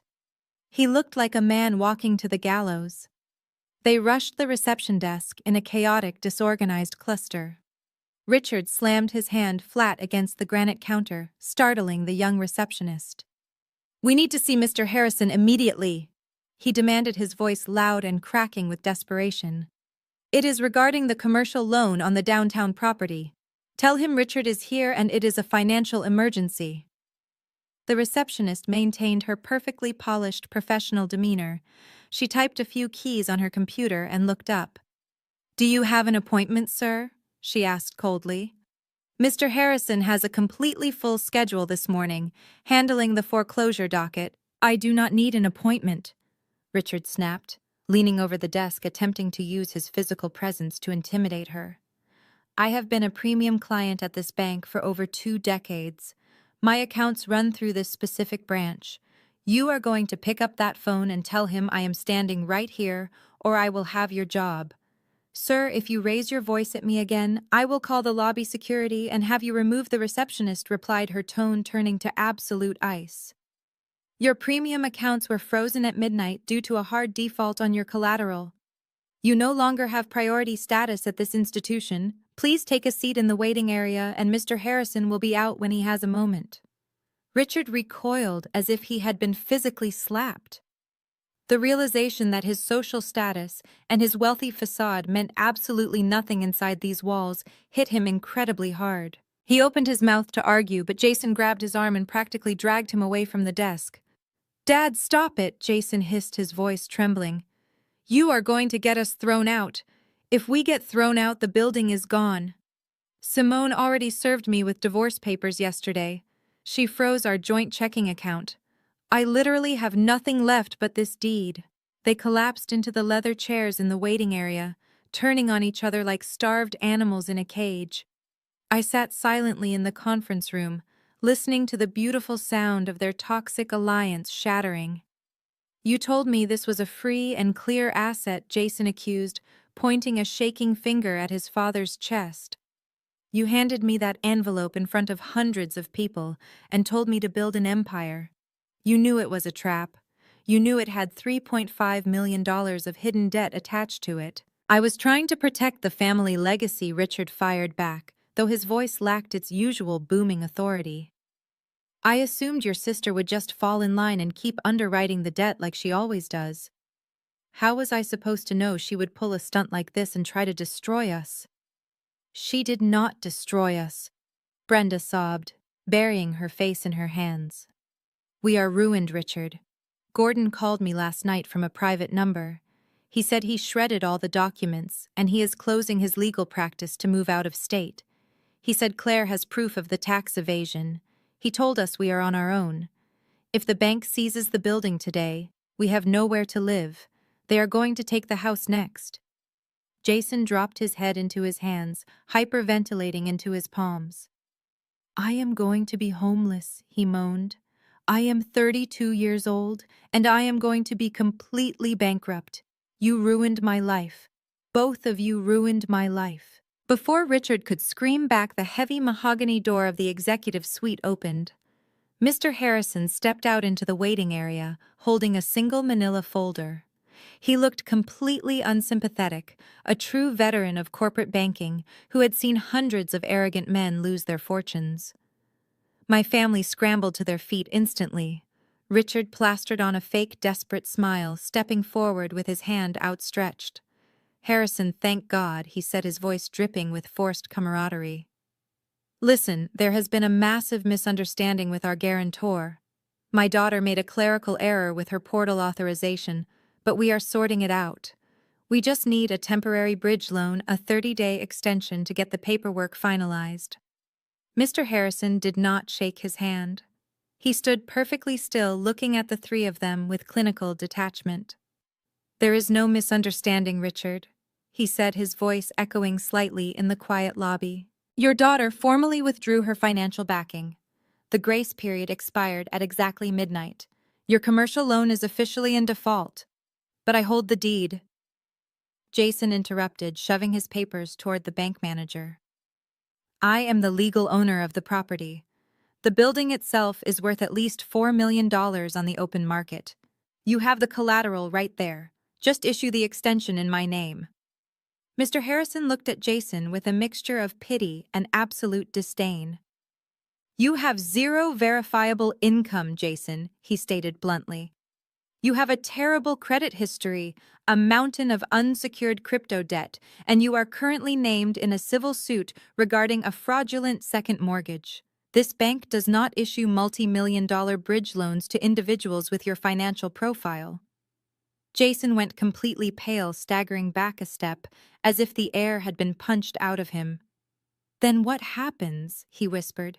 You cannot just take it. We are not taking it, mister. Harrison replied calmly, opening the folder.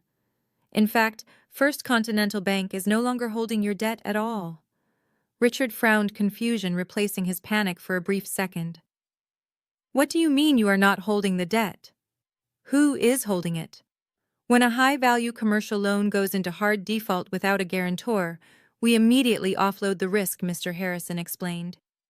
We sold your distressed asset portfolio late last night to a private equity firm that specializes in aggressive commercial acquisitions.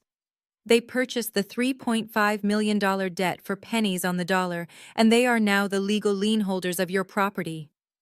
They sold it? Brenda gasped, gripping Richard's arm. Who bought it? Who do we need to talk to? We can negotiate with a private firm. We can offer them a percentage of Jason's company. Mr. Harrison closed the folder and looked toward the frosted glass of the conference room where I was sitting. The firm requested an immediate repossession of the asset, he said, ignoring Brenda's ridiculous offer. The lead counsel for the private equity firm is waiting in the conference room right now to finalize the foreclosure and serve you with the eviction notices. Jason swallowed hard, running a trembling hand through his hair. He desperately wiped the sweat from his forehead, trying to look presentable. Okay, he stammered, straightening his jacket. Okay, I can talk to them. I can pitch them my vision. Just introduce me to the lawyer. I set my empty coffee cup down on the glass table.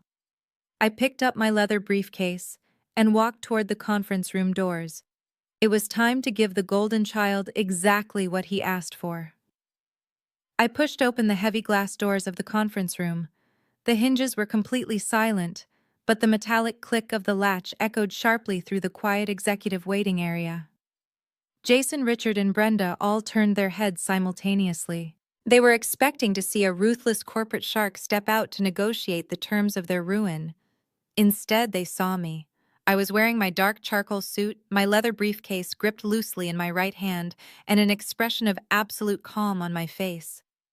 Mr. Harrison stood perfectly still, his hands folded professionally in front of him.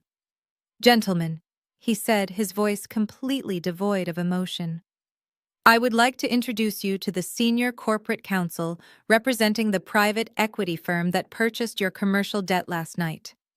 The silence that fell over the waiting area was suffocating.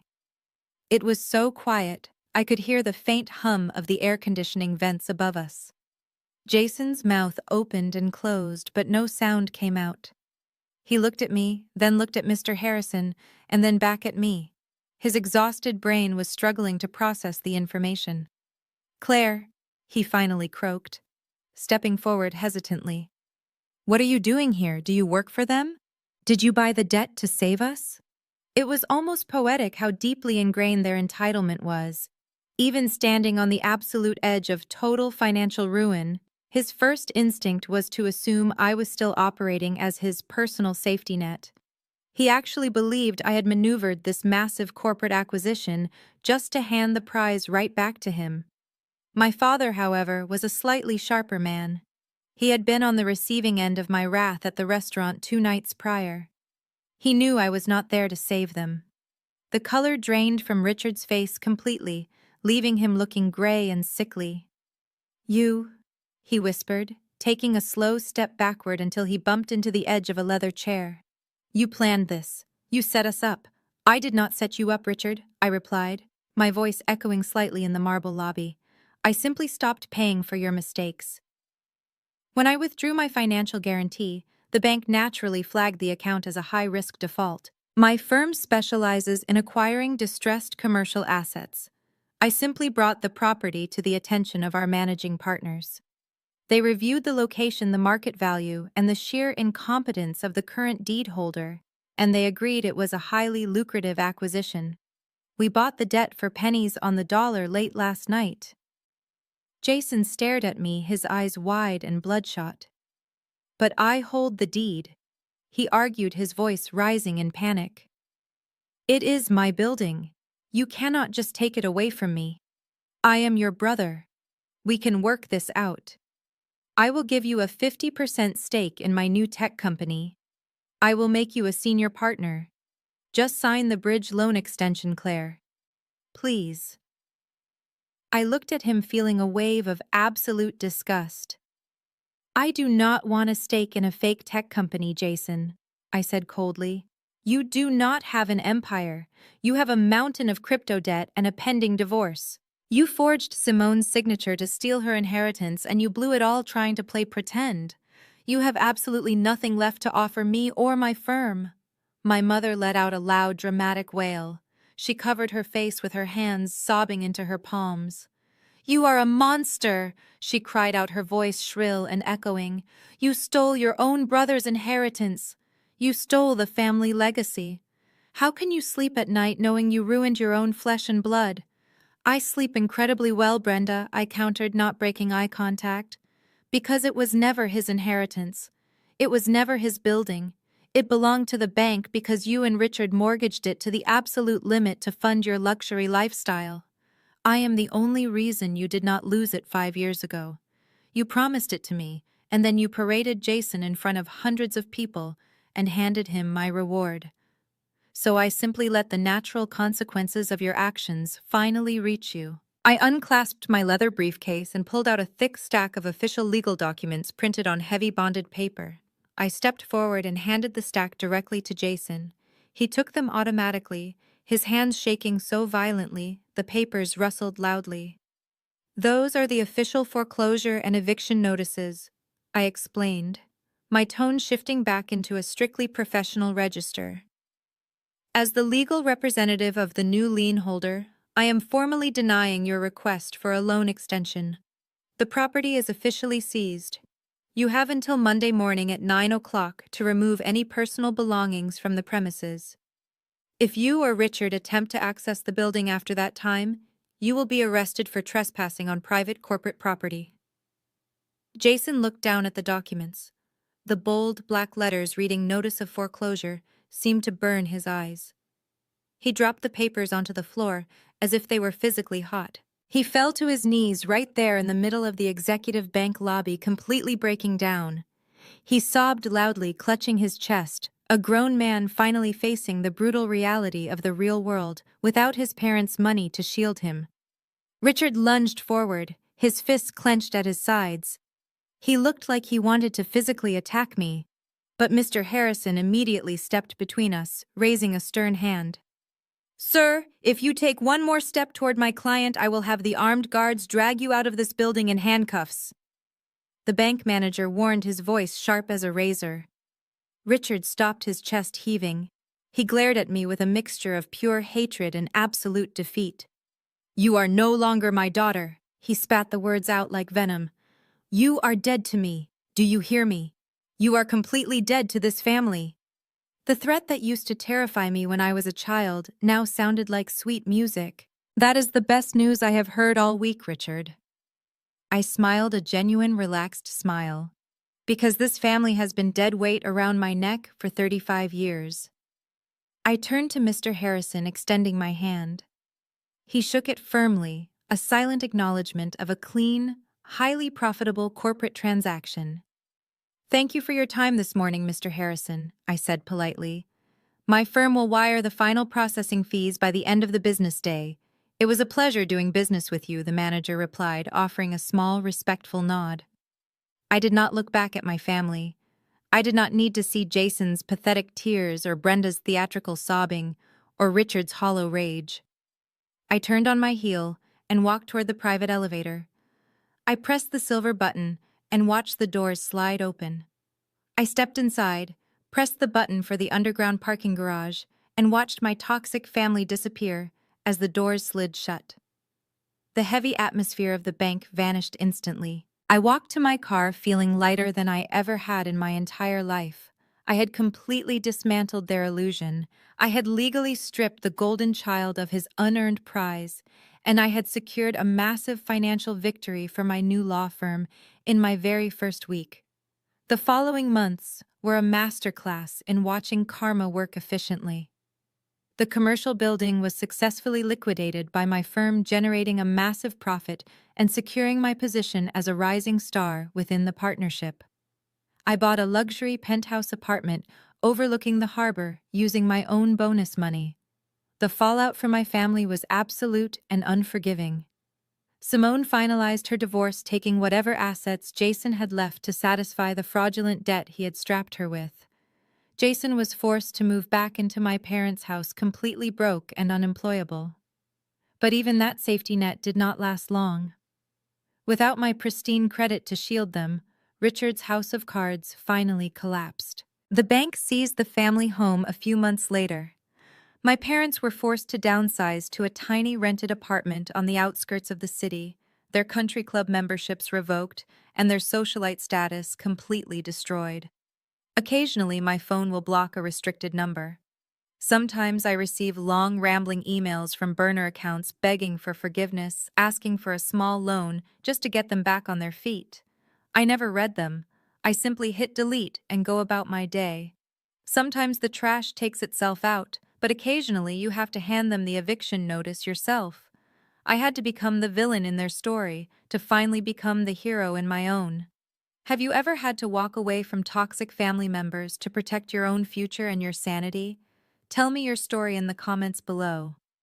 And remember, never set yourself on fire just to keep someone else warm. Hit the like button and subscribe if you believe that true family is built on respect, not financial extortion. Thank you for listening to my journey. Friday morning broke with a heavy, torrential downpour that seemed perfectly orchestrated for the occasion. The sky over the city was a bruised slate gray, and the relentless rain washed the streets clean. I stood in front of my closet and selected my armor for the final battle. I chose a sharply tailored midnight blue suit, a crisp white silk blouse, and a pair of classic black leather pumps. My hair was pulled back into a severe, flawless twist. I looked exactly like the senior corporate finance attorney I was. There was no trace of the terrified people-pleasing daughter who used to write checks to cover her father's bounced country club dues. I left my apartment and drove to the downtown executive branch of First Continental Bank, I did not park in this public lot, and I did not walk through the main retail entrance where the everyday tellers worked. I had clearance for the secure underground garage. I parked my car, took the private elevator directly to the 12th floor, and stepped into the hushed, hyper-expensive world of commercial lending. The floors were covered in thick acoustic carpets, the walls were paneled in rich walnut, and the air smelled faintly of expensive leather and citrus room spray. Mr. Harrison, the senior commercial branch manager, had been briefed on the situation by my firm's partners the night before. He guided me into a private glass-walled conference room situated just off the main executive waiting area. The glass was heavily frosted on the bottom half but perfectly clear at eye level, allowing me to see out into the lobby without being easily noticed from the outside. I poured myself a cup of dark roast coffee from the silver carafe on the credenza, sat down in a heavy leather chair and waited. My family was scheduled to meet with the loan officers at 9 o'clock. At exactly 8:45, the silver elevator doors chimed loudly. I leaned forward, resting my elbows on the polished mahogany table as my family stumbled out into the lobby. The visual transformation was absolutely staggering. For my entire life, Richard and Brenda had cultivated an image of flawless aristocratic wealth. They never left the house without looking like they were stepping onto a yacht or walking into a charity gala. But the people who walked off that elevator looked like they had just survived a shipwreck. My father was wearing a gray suit, but the fabric was deeply wrinkled as if he had slept in it. He was not wearing a tie, and the top button of his shirt was undone, revealing the frantic flush of his neck. His posture, which was usually rigid and domineering, was hunched. My mother looked even worse. Brenda was completely devoid of her signature string of pearls and her heavy diamond rings. Her face was pale and she had clearly foregone her extensive morning makeup routine. She was clutching a worn leather handbag against her chest like a protective shield, her eyes darting nervously around the intimidating corporate environment. But Jason was the true picture of absolute despair. The golden child was sweating profusely. His hair was a greasy, disheveled mess, and he was clutching a thick manila folder of useless business proposals so tightly against his chest that the cardboard was bending. He looked like a man walking to his own execution. They moved as a frantic, disorganized pack toward the main reception desk. Richard slammed his hand flat against the granite counter, startling the young professional receptionist. "We need to see Mr. Harrison immediately," Richard demanded, his voice loud and cracking with unfiltered panic. "It is regarding the commercial loan on the downtown property. Tell him Richard is here and it is a financial emergency. We need to secure our bridge loan before the 10 o'clock clearing window." The receptionist maintained her perfectly polished demeanor, completely unfazed by his aggression. She typed a few keys on her keyboard and looked up at him with polite indifference. "Do you have an appointment, sir?" she asked coldly. "Mr. Harrison has a completely full schedule this morning, handling the commercial foreclosure docket." "I do not need an appointment," Richard snapped, leaning over the desk, attempting to use his physical size to intimidate her. "I have been a premium wealth management client at this institution for over 2 decades. My primary estate accounts run through this specific branch. You are going to pick up that phone and tell him I am standing right here, or I will personally see to it that you are fired. Sir, if you raise your voice at me again, I will call the lobby security and have you escorted out of the building," the receptionist replied, her tone dropping in temperature. "Furthermore, your premium wealth status was officially revoked on Wednesday. Your accounts were frozen due to a hard default on your primary commercial collateral.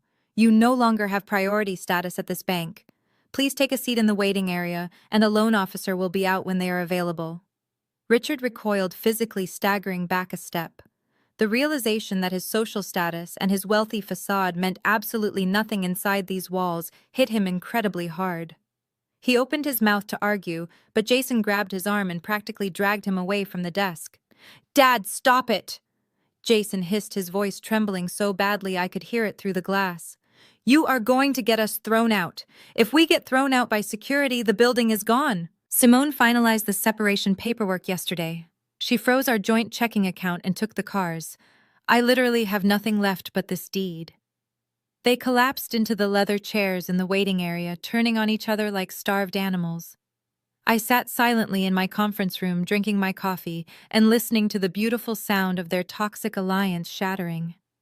You told me this was a free and clear asset, Jason accused, pointing a shaking finger at his father's chest. You handed me that envelope at the graduation party in front of hundreds of people and told me to build an empire. You knew it was a trap. You knew it had $3.5 million of hidden debt attached to it. I was trying to protect the family legacy, Richard fired back, though his voice lacked its usual booming authority. I assumed your sister would just fall in line and keep underwriting the debt like she always does. She is the one who caused this crisis. How was I supposed to know she would pull a malicious stunt like this and try to destroy her own family? She did not destroy us, Brenda sobbed, burying her face in her hands. We are ruined, Richard. Gordon called me last night from a burner phone. He said he shredded all of our legal documents and he is closing his practice to move out of state. He said Claire has a forensic audit of the tax evasion. He told us we are completely on our own. If the bank seizes the building today, we have nowhere to live. They are going to take the house next. Jason dropped his head between his knees, hyperventilating loudly. I am going to be homeless, he moaned, dragging his hands through his greasy hair. I am 32 years old, and I am going to be completely bankrupt. You ruined my life. Both of you ruined my life. You lied to me about everything. Before Richard could scream back, the heavy mahogany door of the executive suite opened. Mr. Harrison stepped out into the waiting area holding a single thin file. He looked completely unsympathetic, a true veteran of corporate banking who had seen hundreds of arrogant men lose their fortunes due to their own greed. My family scrambled to their feet, instantly swarming him like desperate beggars. Richard plastered on a fake, frantic smile, stepping forward with his hand outstretched. Harrison, thank God you are here, Richard said, his voice dripping with forced camaraderie and sheer desperation. Listen, there has been a massive administrative misunderstanding with our guarantor. My daughter made a clerical error with her portal authorization, but we are sorting it out internally. We just need a temporary bridge loan. A simple 30-day extension to get the paperwork finalized and keep the asset secure. Mr. Harrison did not shake his hand. He stood perfectly still, looking at the three of them with clinical detachment. There is no misunderstanding, Richard, he said, his voice echoing slightly in the quiet lobby. Your daughter formally withdrew her financial backing. The grace period expired at exactly midnight last night. Your commercial loan is officially in hard default. But I hold the deed, Jason interrupted, shoving his messy stack of business proposals toward the bank manager. I am the legal owner of the property. The building itself was appraised at over $4 million on the open market. You have the collateral right there. I just need a small capital injection. Just issue the extension in my name, and I will secure the financing through my startup investors. Mr. Harrison looked at Jason with a mixture of profound pity and absolute disdain. You have zero verifiable income, Jason, he stated bluntly. You have a terrible credit history, a massive mountain of unsecured offshore crypto debt, and you are currently named in a civil suit regarding a fraudulent second mortgage on a residential property. This bank does not issue multi-million-dollar commercial bridge loans to individuals with your catastrophic financial profile. We are not granting an extension. Jason stood perfectly still, the rejection hanging heavy in the air between them. He looked at the bank manager as if Mr. Harrison had just spoken a foreign language. Then what happens? He whispered, his voice barely audible over the hum of the air conditioning. If you will not give me the bridge loan, then what do I do? You cannot just take the building away. We are not taking it, Mr. Harrison replied calmly, opening the thin file he had brought out from his office. In fact, First Continental Bank is no longer holding your commercial debt at all. Richard frowned, his panic briefly replaced by intense confusion. What do you mean you are not holding the debt? He demanded, stepping forward. Who is holding it? I demand to know who has the paper on my family property. When a high-value commercial loan goes into hard default without a qualified guarantor, we immediately offload the risk, Mr. Harrison explained, his tone clinical and detached. We sold your distressed asset portfolio late last night to a private equity firm. They specialize in aggressive commercial acquisitions. They purchased the $3.5 million debt for pennies on the dollar, and they are now the legal lien holders of the property. They sold it. Brenda gasped, gripping Richard's arm so tightly her knuckles turned white. Who bought it, Richard? Who do we need to talk to? We can negotiate with a private firm. We can offer them a percentage of Jason's company. We can make a deal. Mr. Harrison closed the folder and looked directly toward the frosted glass of the conference room where I was sitting. The firm requested an immediate repossession of the asset, he said, completely ignoring Brenda's ridiculous offer. The lead counsel for the private equity firm is waiting in the conference room right now to finalize the foreclosure and serve you with the eviction notices. Jason swallowed hard, running a trembling hand through his ruined hair. He desperately wiped the sweat from his forehead, trying to pull himself together. He adjusted his wrinkled jacket, trying to summon the fake bravado he had relied on his entire life. Okay, he stammered, taking a deep breath. Okay, I can talk to them. I can pitch them my vision.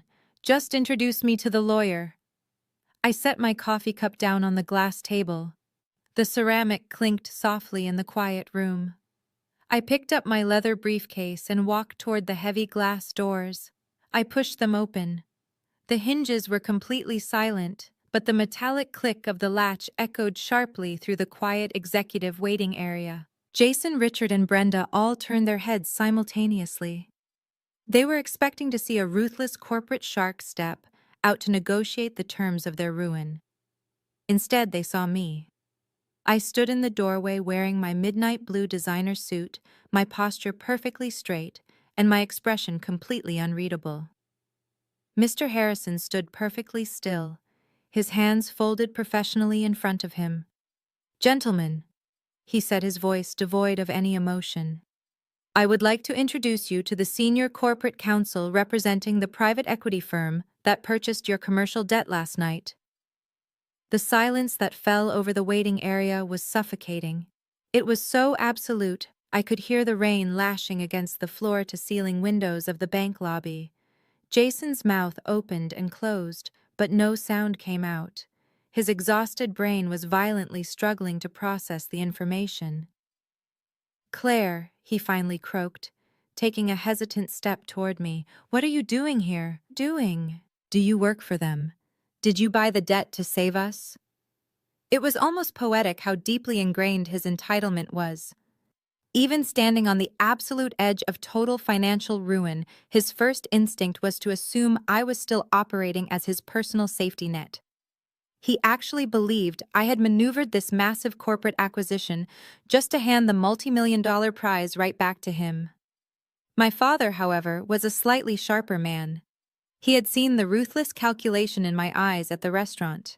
He knew I was not there to save them. The remaining color drained from Richard's face, leaving him looking hollow and sickly. You, he whispered, taking a slow step backward until he bumped into the edge of a leather chair. You planned this.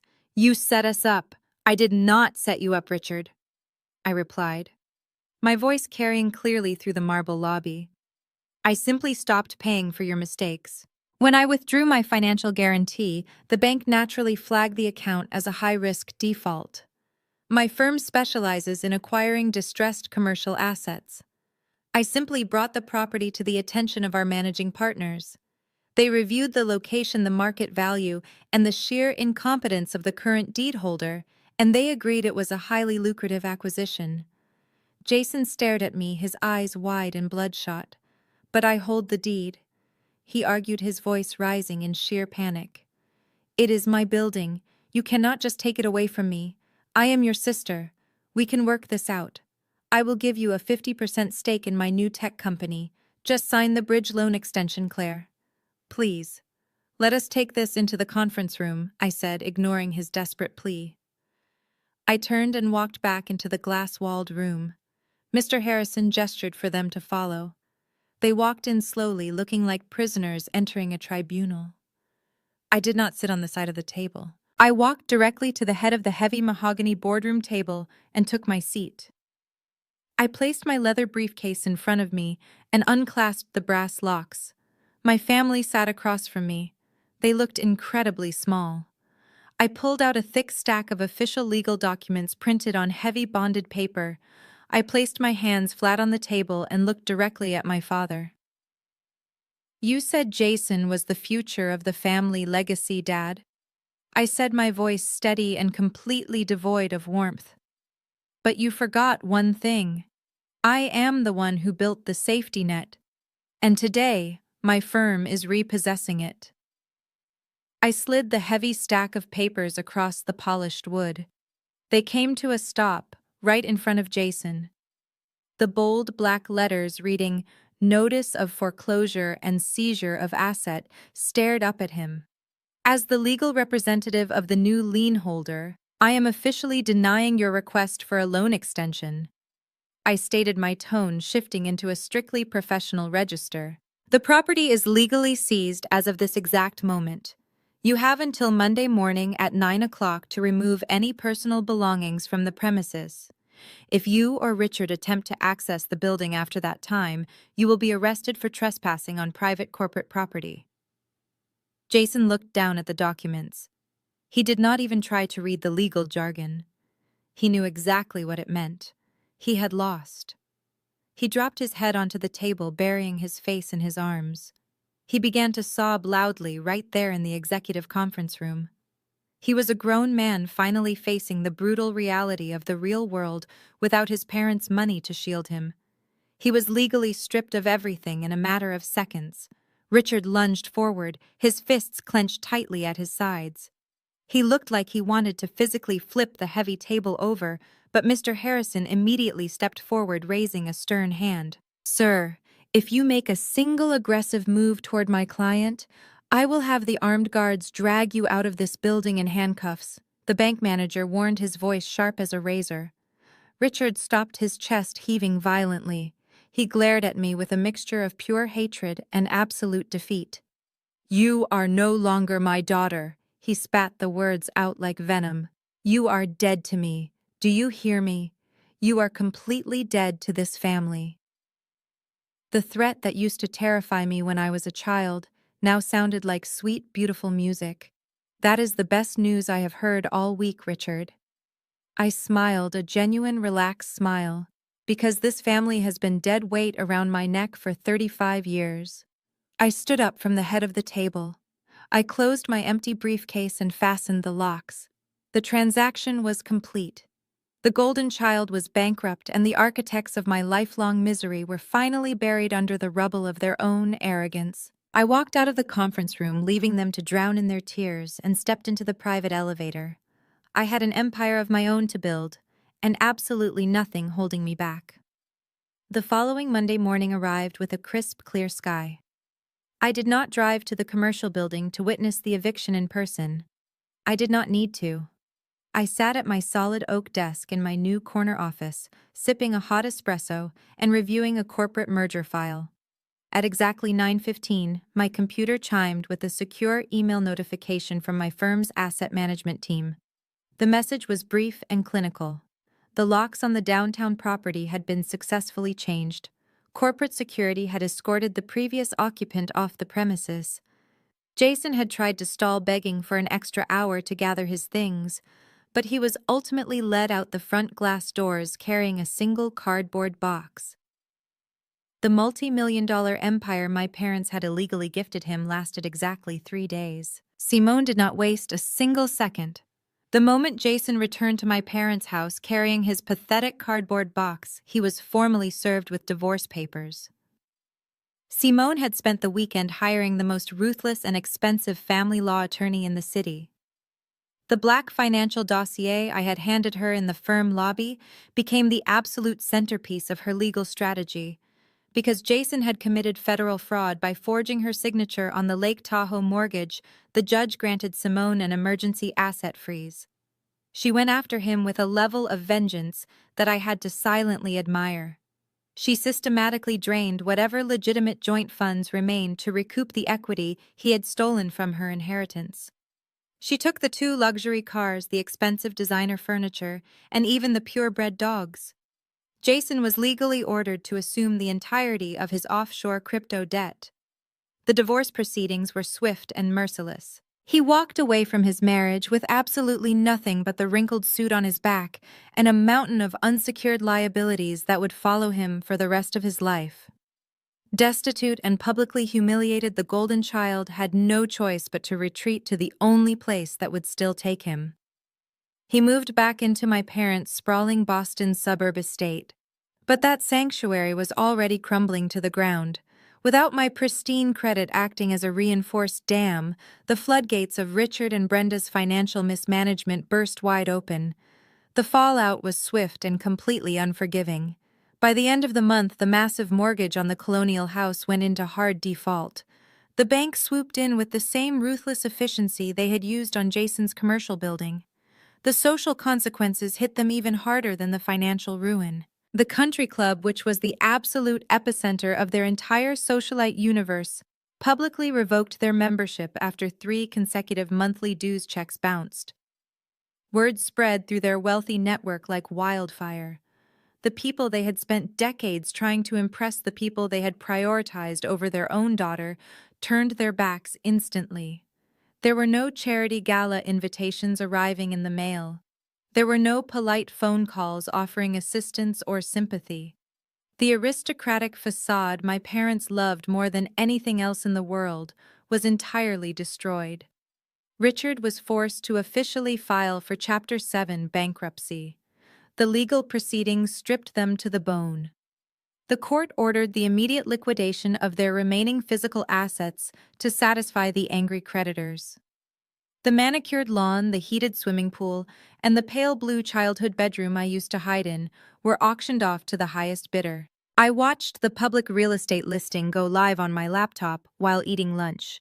The house sold well below market value to a commercial developer who planned to gut the entire structure and subdivide the lot.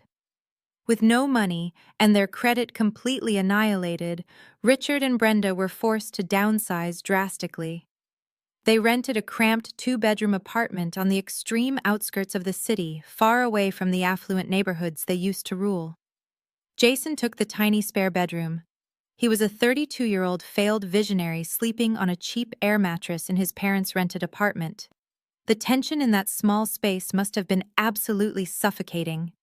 3 arrogant, entitled people who had spent their entire lives blaming everyone else for their problems were finally locked in a tiny room together with absolutely no one left to scapegoat.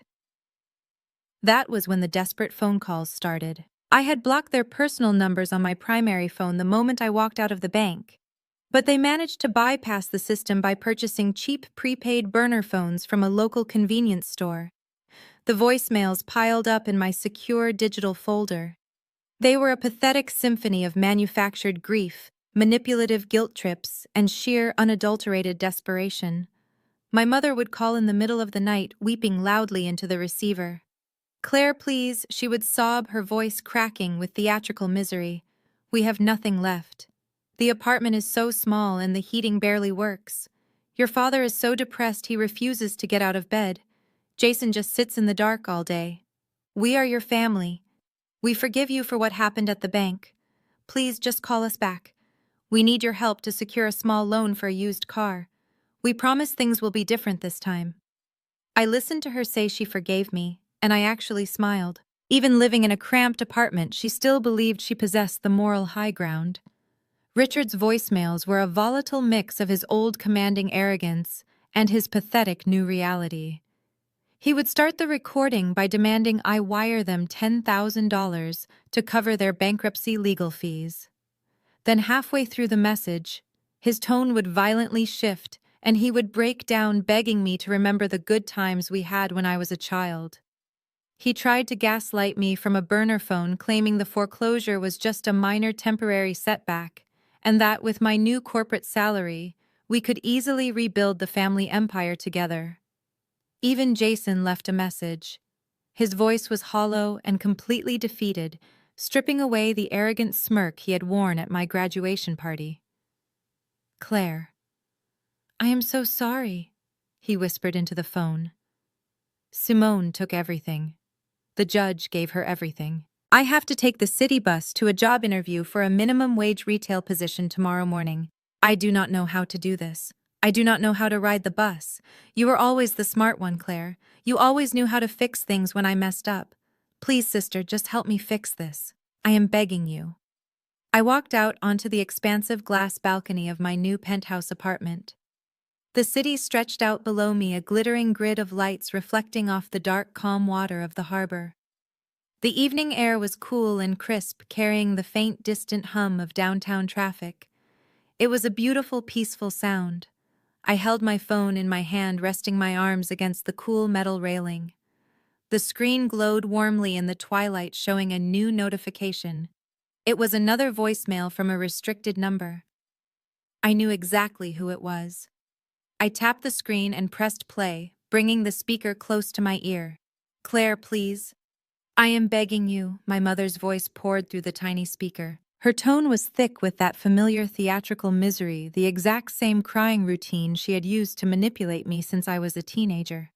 1 second, 2 seconds. I pulled the phone away from my ear. I did not feel the familiar tightness in my chest that used to accompany her tears.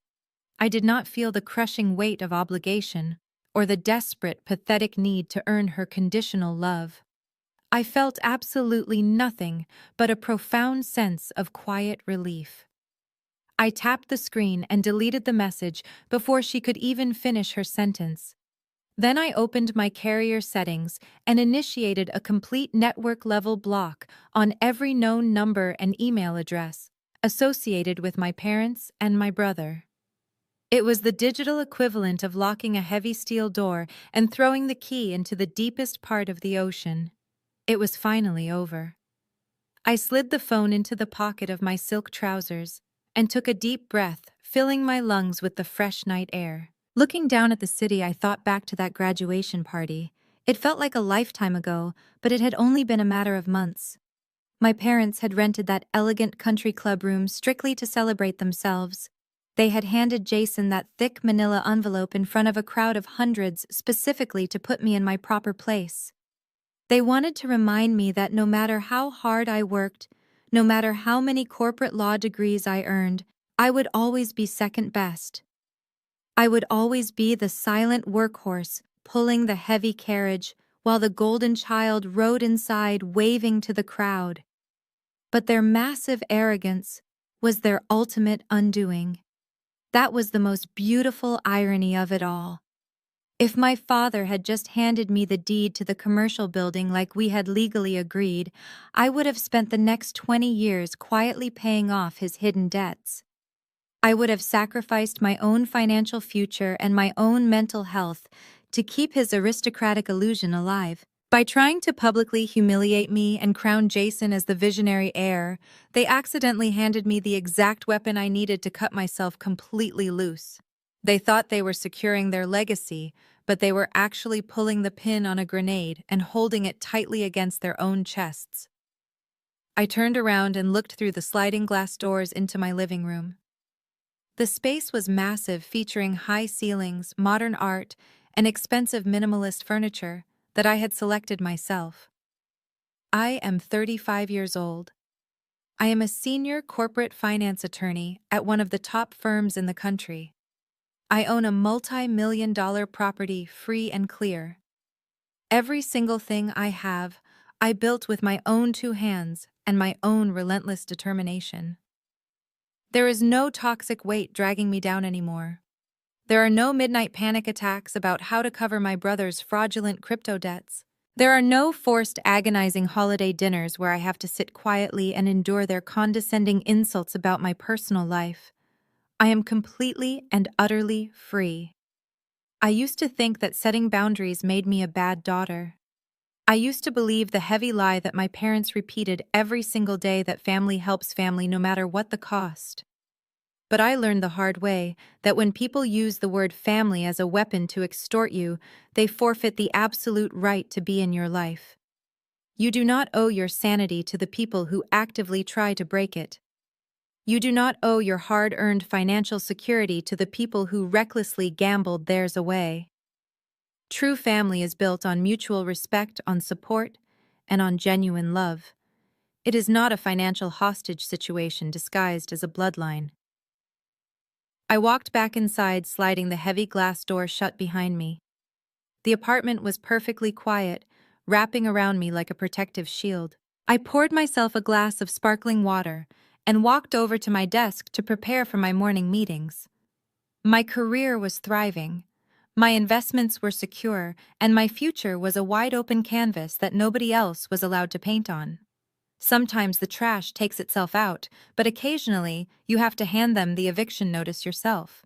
Have you ever had to walk away from toxic family members to protect your own future? Tell me your story in the comments. And remember, never set yourself on fire to keep someone else warm.